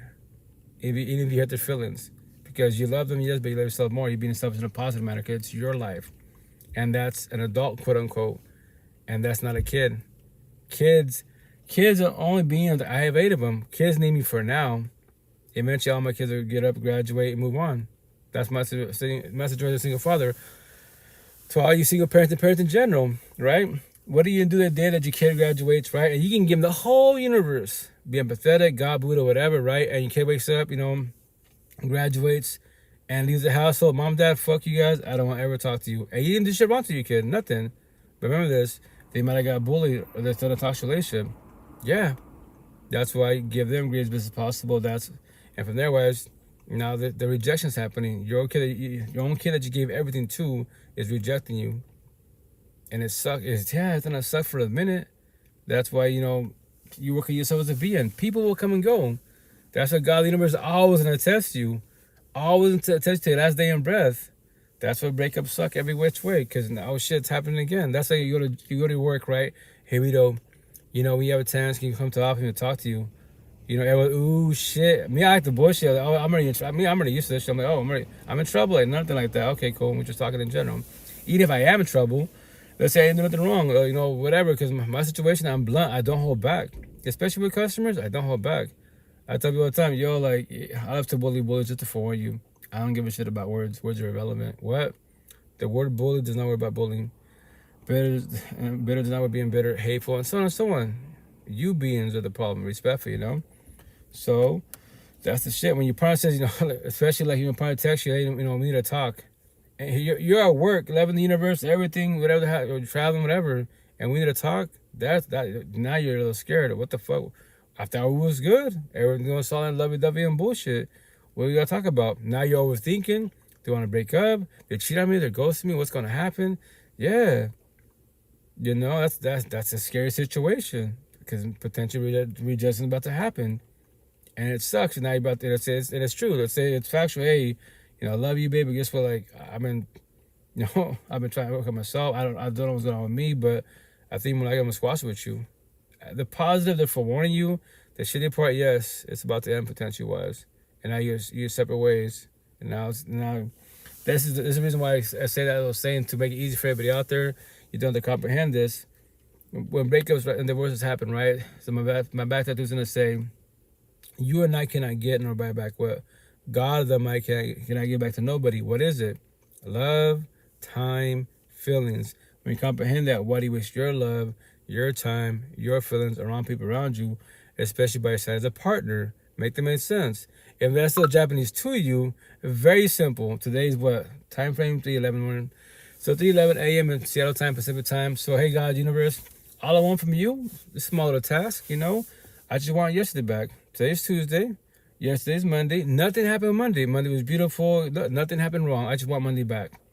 What's that, God, universe? Fucking crickets. Exactly. The past has been written. Today is the future. Tomorrow, Wednesday, is the future. Today is the present. I'm sorry. I'm tired. So that's why you keep it today in the present best as possible. When it comes to the past, you have two versions of the past. The negative past, fuck my ex, all my tattoos, trauma, child trauma, fuck everybody. Yes. It hurts and it sucks. They did you wrong. They traumatized you. They bullied you. I get it. I was you, right? The positive version about the past is you try to wind time to see why it failed, why you got bullied, and so on and so on. That's why me as a being, I'm very blunt. I don't hold back at all. Anyone that bullies anybody, if you're bullshitting, allow you to hurt people's feelings, and they know they're bullshitting with you. Cool. You're just cracking jokes and bullshit. We're beings, quote unquote, right? But no, you're authentic and bullying somebody. I keep it 1,000. I think my kids, anyone that's a bully is not a good person. I don't give a shit what the belief is, because the belief does not bully. They are the physical being that's bullying. So I don't give a shit what's your category. I don't care. I'm a priest. I don't care. Therapist. No, that's bullying. Bullying is wrong in the story. You can bully it about what I bully in a positive manner. Your feelings, the truth, yeah. The truth hurts no matter what. That's what I start saying more in these live sessions. If you don't want to hear the truth, please don't be here. Deadass, keep scrolling. Go to the next live sessions. Some live sessions, I try to be supportive of other people's live sessions right on these platforms, and they'll do God, Buddha, therapy, counseling, spirituality, astrology, which is beautiful, right? But they don't elaborate. They don't go deep, straight to the point. Like what? Like it's a person by your side. What? Love doesn't hurt. Fuck love. I'm scared of love. Even destroy with the exes. I won't ever try again. That is your choice if you will. But from the outside looking in, especially believing higher source and you claim to be love, that lets me know you're scared of love. You're not being scared of love at all. Fuck love. And my tattoo on my left, on my chest, wise, it says, for my first baby moms, I'm ain't a fucking poet at all, I've been saying this since then, since 2001. I was with her for 12 years. 12 years too long, right? But it's all love. It was a blessing in disguise, and I was both of us just in a journey, no healing journey. But it says, love is good when it's good, but when it's bad, it's bad. He, my boy, my tattoo is Bobby's like, that doesn't make sense. I was like, watch it out. So right now I'm going through my healing journey. I've been saying that with my first baby mom since fucking 2000. This is my second baby mom, the mother of boys, trying to do this co-parenting shit, So I'll put it on me. So if it is wrong, and when I figure out it is wrong, I will I will correct myself. I won't fix the tattoo. It's on my body for a reason, and it's very correct. And it's very factual. It is wrong. But remember this: when you go through a healing journey, right, the very beginning of it, you don't know shit. You think is not knowing. So you go with your feelings, your emotions. It's not even factual yet. So if you have tattoos on your body, like don't give yourself grace and don't regret them. Be like, yes, I put this on me when I was going through it. Now that I worked with myself and evolving, that's incorrect. That's why, once again, love doesn't hurt at all. It's toxic love. You don't want toxic love in your life. What's the number one? Welcome to life, respectfully. That's the shit that hurts. You love somebody that doesn't love you back. What are you doing with them? Toxic love will cost you everything emotionally, mentally, spiritually, financially, physically, your health, potentially even your own life. He's whooping your ass. If he can't, you try to leave him. If I can't have you, nobody can have you. You become a TikTok story, local news. But it should not ever got to the point of physical, at fucking all. The miracle is sign for the whole universe out there. Your God, Buddha, whatever you believe in, it's the door. It's that physical door. It's right there for everybody. And yes, easier said than done to leave initially, but when you're ready to, you can leave and don't look back. Don't look back at all. That's not your kid. I mean, you're not a fucking adult, quote unquote. That's not your kid. Let them suffer, let them cry, let them. That is their choice if you will. You working yourself, keep pushing forward to evolve, and then from there, wise, the day that you get potentially part of that, they're doing the healing journey and you're doing the healing journey, maybe now you can do love, relationships, potentially family, kids, and even marriage potentially. But that's a major risk, especially raise family and say that, especially in America. I can ask you other countries, but in America, I tell my kids, all my buddies and stuff, like whatchamacallit, you can give your all, being pathetic, right? But the day she wakes up, you know what? I just want a divorce. And you gave her everything, and you're about to lose half your shit or more your shit. So that's a major risk to get married nowadays. You gotta know your partners and both of you as beings, but remember this, to form everybody out there, anybody can walk away whenever they want to. Nobody's gotta stay. And that's, once again, the big word rejection. It's gonna suck, it's gonna hurt. It is. It's happening again. But the question is, why is it happening again? That's the intention you ask yourself. And if you don't know, reach out for help. People in the healing journey. Like, why did your relationship fail? How can you evolve so fast? You make it, they broke up with you to chill. You just, like nothing. I don't need my partner. That's codependency. I want them. And if they want to tie, but obviously they didn't because they did what they did. So now, I moved on. That's my situation. I don't need my partner. I want my partner. I could handle rejection. My last potential a year and a half ago, whatchamacallit.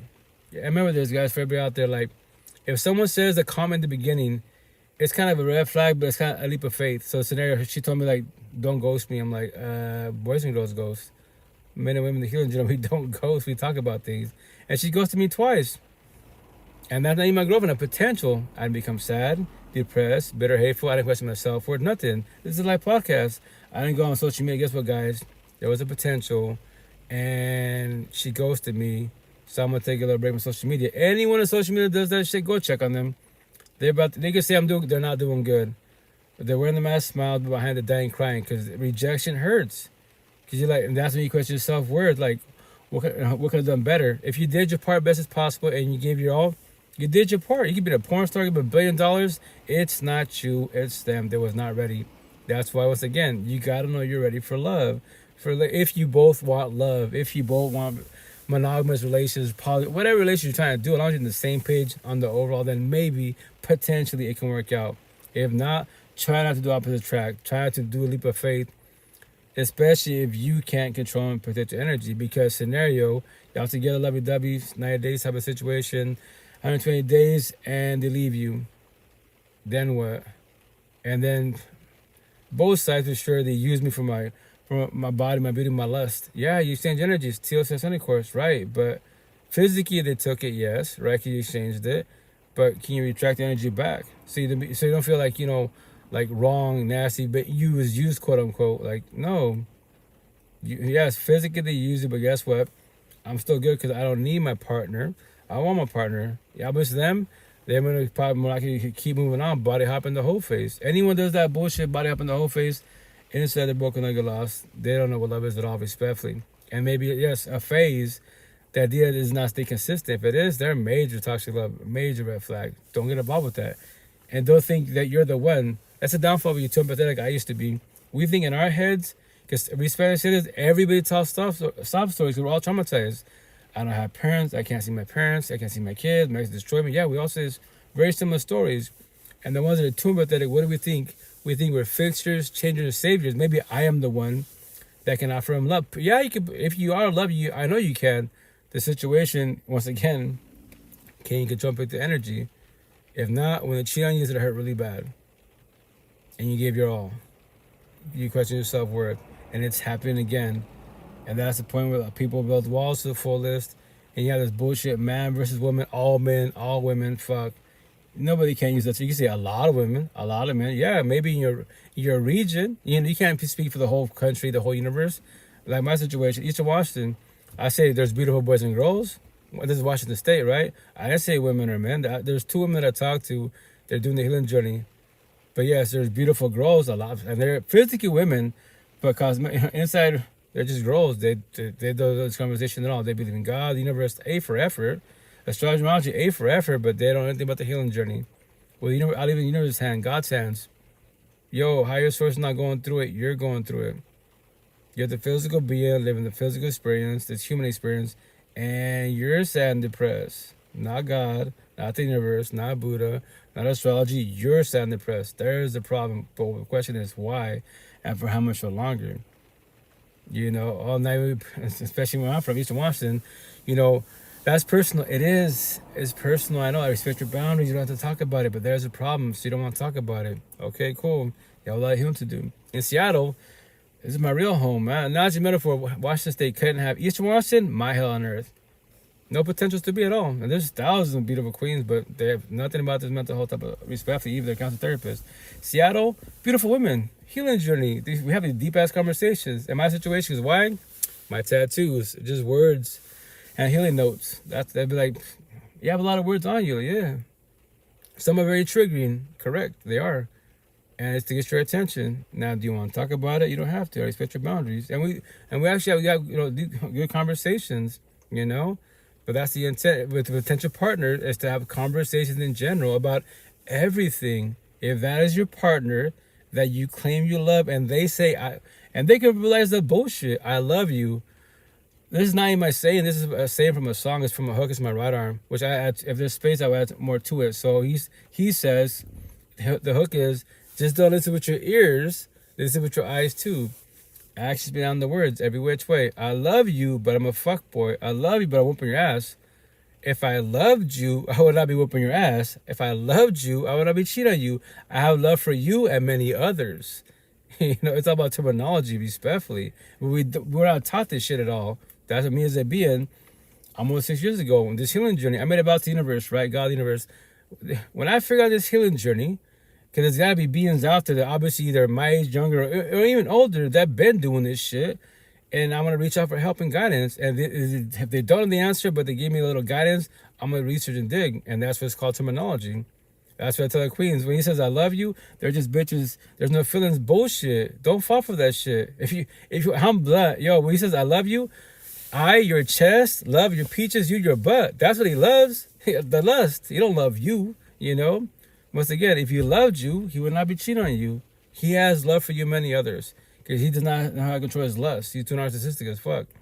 That's why I keep it simple for everybody out there. If y'all claim love, relationship, you're single, test your fucking lust. It's so easy to do, especially nowadays. Go to the beaches. Go to the bikini research dance. Go to the gym. A lot of queens show everything. How do I know she's pierced? Respectfully. Because everything is see-through, right? Yeah, there's a lot of... If you're staring, gawking, and whatever you're into, males or females, like there's a man or woman in your fucking life, you cannot do monogamy. You will always catch feelings. You will emotionally cheat. And we're about to... All my tattoos. The phone... Social media, third parties. And now you go in the DMs and you're fucking, boom, cheating. Physical cheating. But once again, if you're emotionally cheating, shit's over. That's a major red flag. If you don't do that shit and he or she does that, take him on the outside, he's doing that, why are you with him? He's beautiful, 1,000 supercars, he believes in God, the universe. Yeah, he can believe whatever, and believes not the issue, he's the issue. He's the one that's passing boundaries. And that's the shit. You don't accept people in your life, compromise. That's what they're called red flags. If you don't do that shit, they're doing that shit, why are you with them? Do you believe that's the best you can do? This is that's what you deserve, quote unquote. You know, as a forewarning. Hey, number one, if you want to, you can jump in if you want to. Make a comment. You don't have to. If not, I just keep going. I mean, you know, I'm a broken record. We've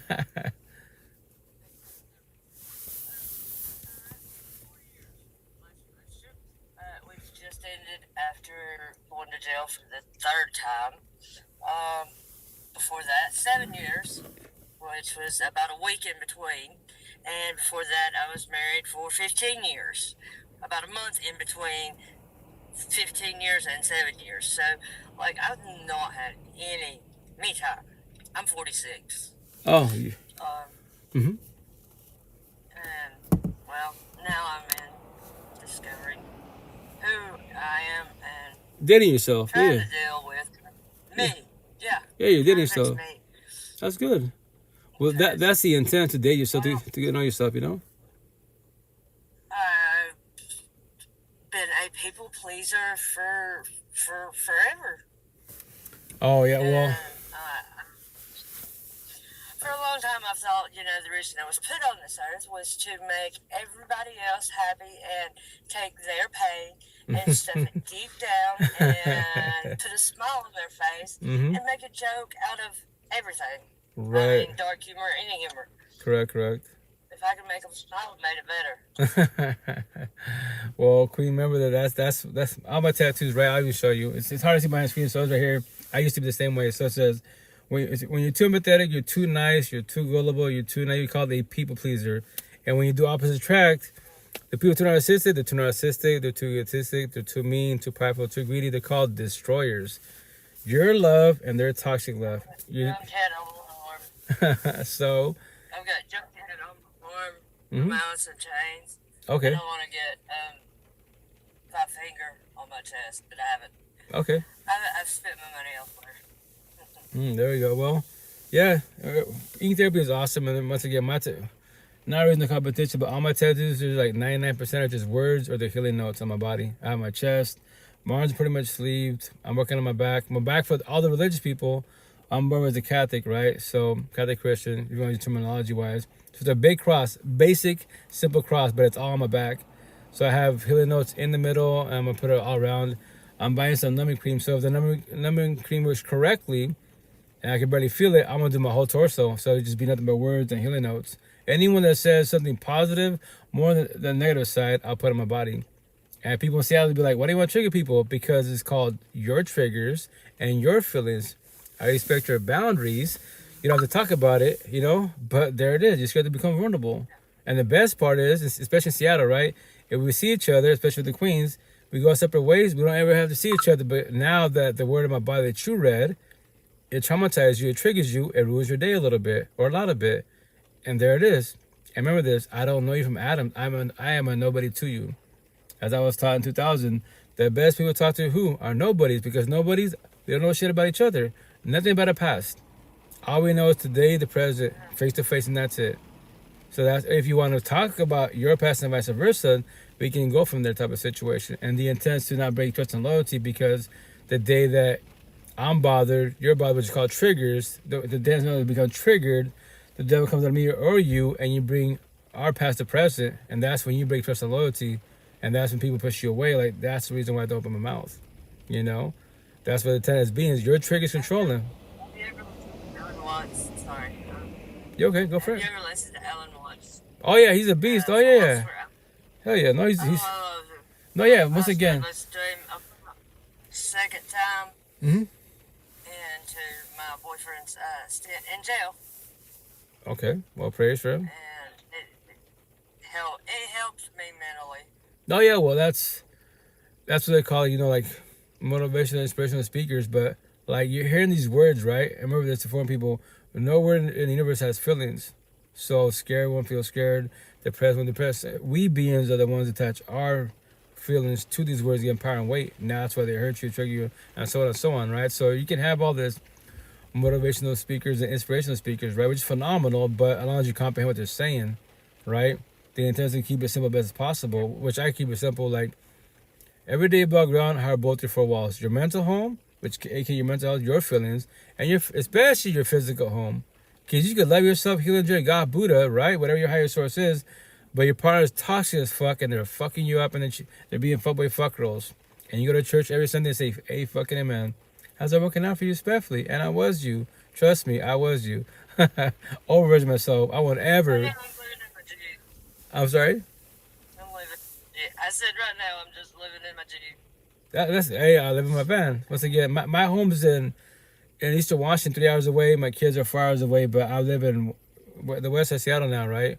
In my van. Maybe in due time, if I want to, potentially get a spot, but I don't want to keep wasting extra money, especially when I got 50 kids, aka kids. Feel like 50, but 8 of them, So co-parenting best as possible. Yeah. So, yeah. No, we'll just go 8. My situation, like, actually, we're just be careless, like, kids are a blessing, also a lesson, respect be wise, but kids cannot fix your relationship.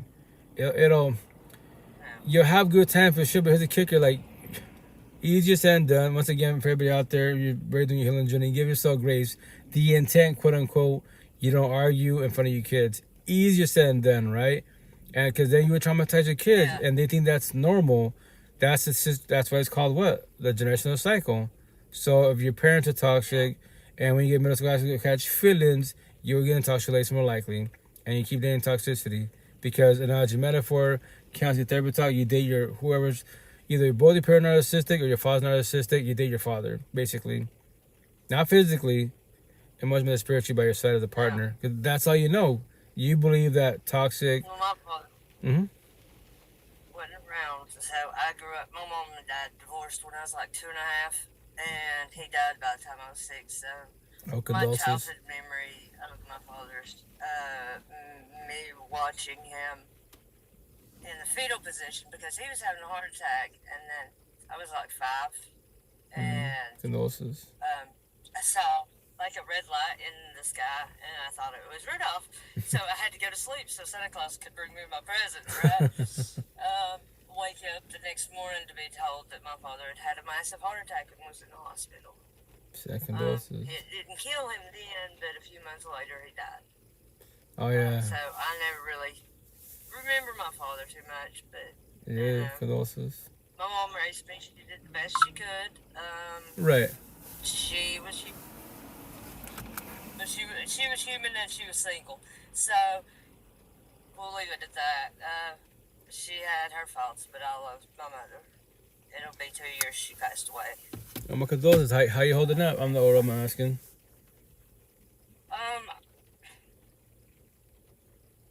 I've not dealt with it.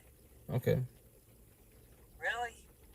Her ashes are in a storage building, and I've just slowly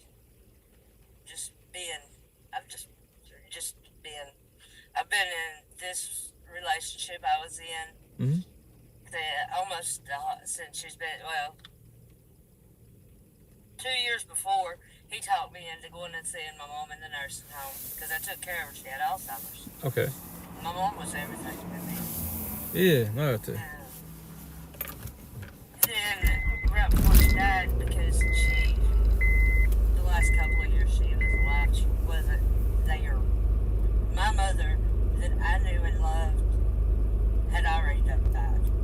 Right. Long before her physical body did. Right. And I just couldn't see her like that.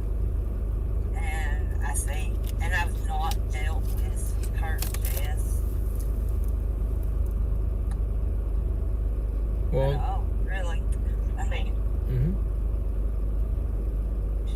here. Right. I talked to her.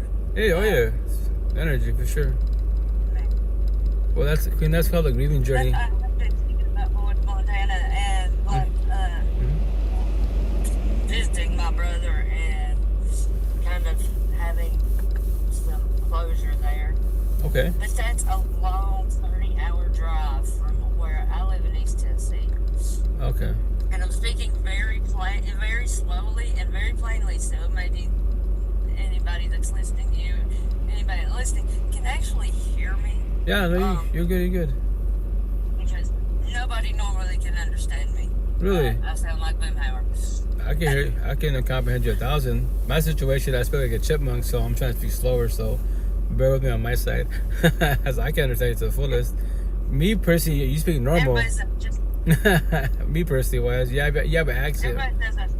Just do go off with my hand motions and every other word and first and the last. Right. Oh yeah, that's. Excuse me. That's how I am. What time is it there?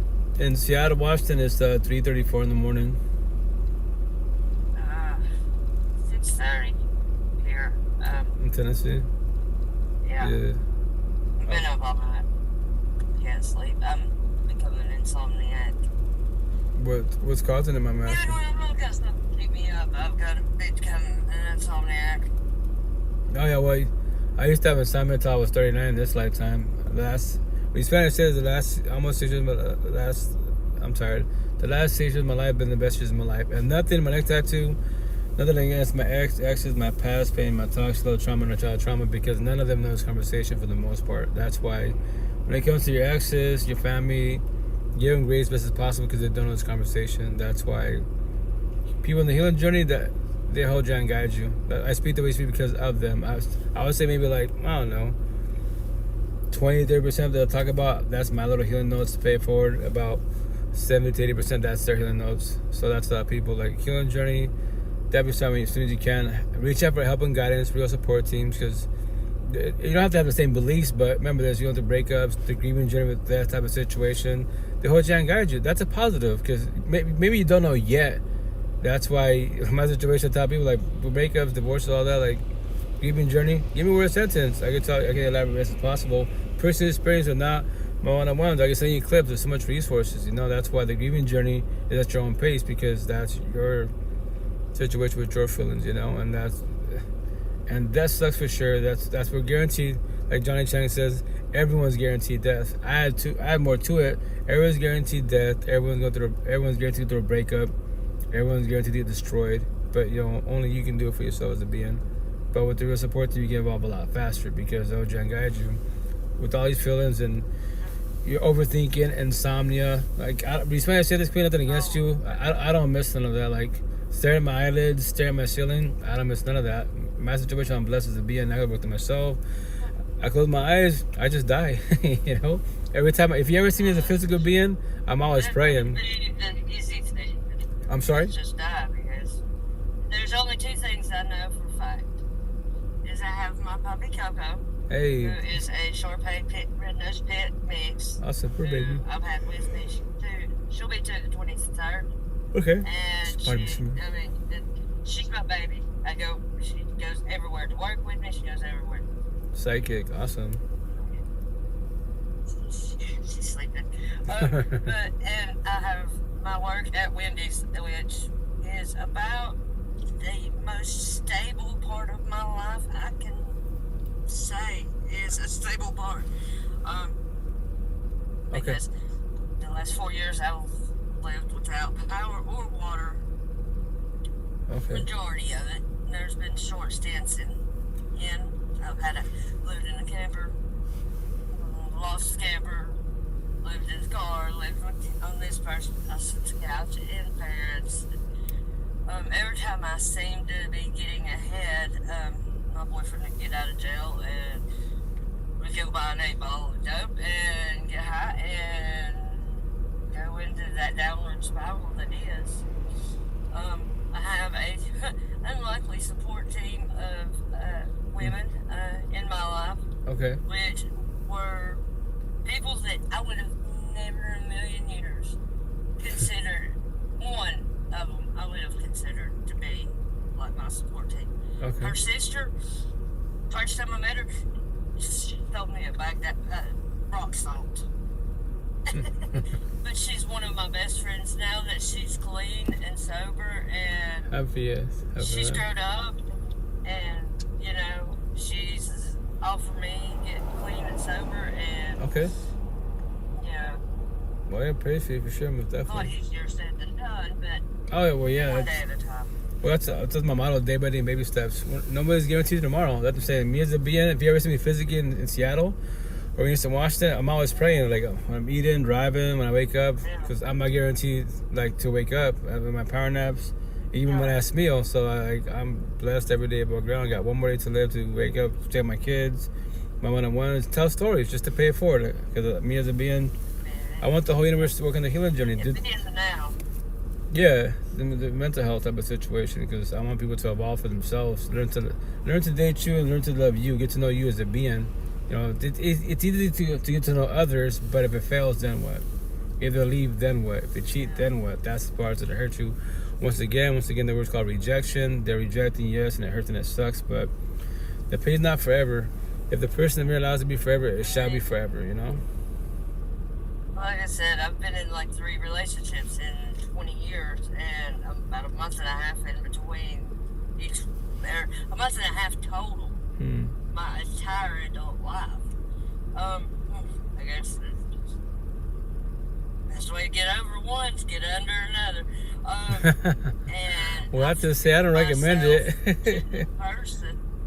I fuse myself to that person, and it's like, you know, we'll get like, have something in common, obviously the sexual chemistry, right? But then, you know, then there's, what are you going to do the other 20 hours of the day, or the other whatever? I mean, because trust me, I have tried to feel that all the sex, and it just is, it's really hard. It's hard to do 24 hours of sex, even with intermissions.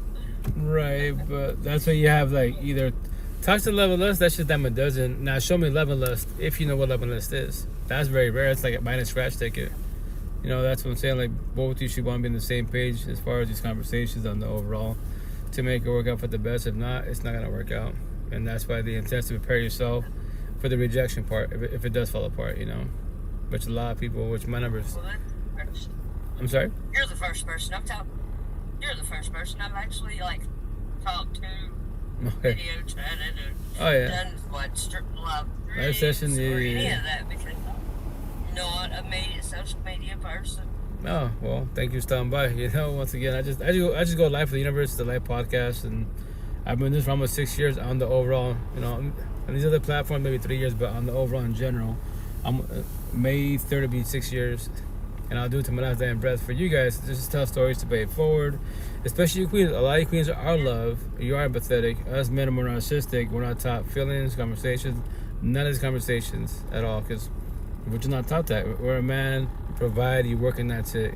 Feelings, man the fuck up, work harder. That's it. That's our counseling therapy, you know? That's why in the beginning, our love language is to buy you queens like gifts, which is cool. In the beginning, you love it. We could buy whatever Gucci product. We could buy houses, right? But down the road, if the relationship becomes toxic, you know, you'd be like y'all say the same thing. You know, babe, it's cool. Like, thank you for the flowers, thank you for the purse, but all I want to do is just talk to me. You know, you can buy me another bag. It's not the bag. It's okay. I'm very grateful, thank you, but you can't talk to me. That's the problem. Like, he can buy you mammy bullshit, but he can't talk to you. But you want to talk to him. That's why a two-sided relationship, communication.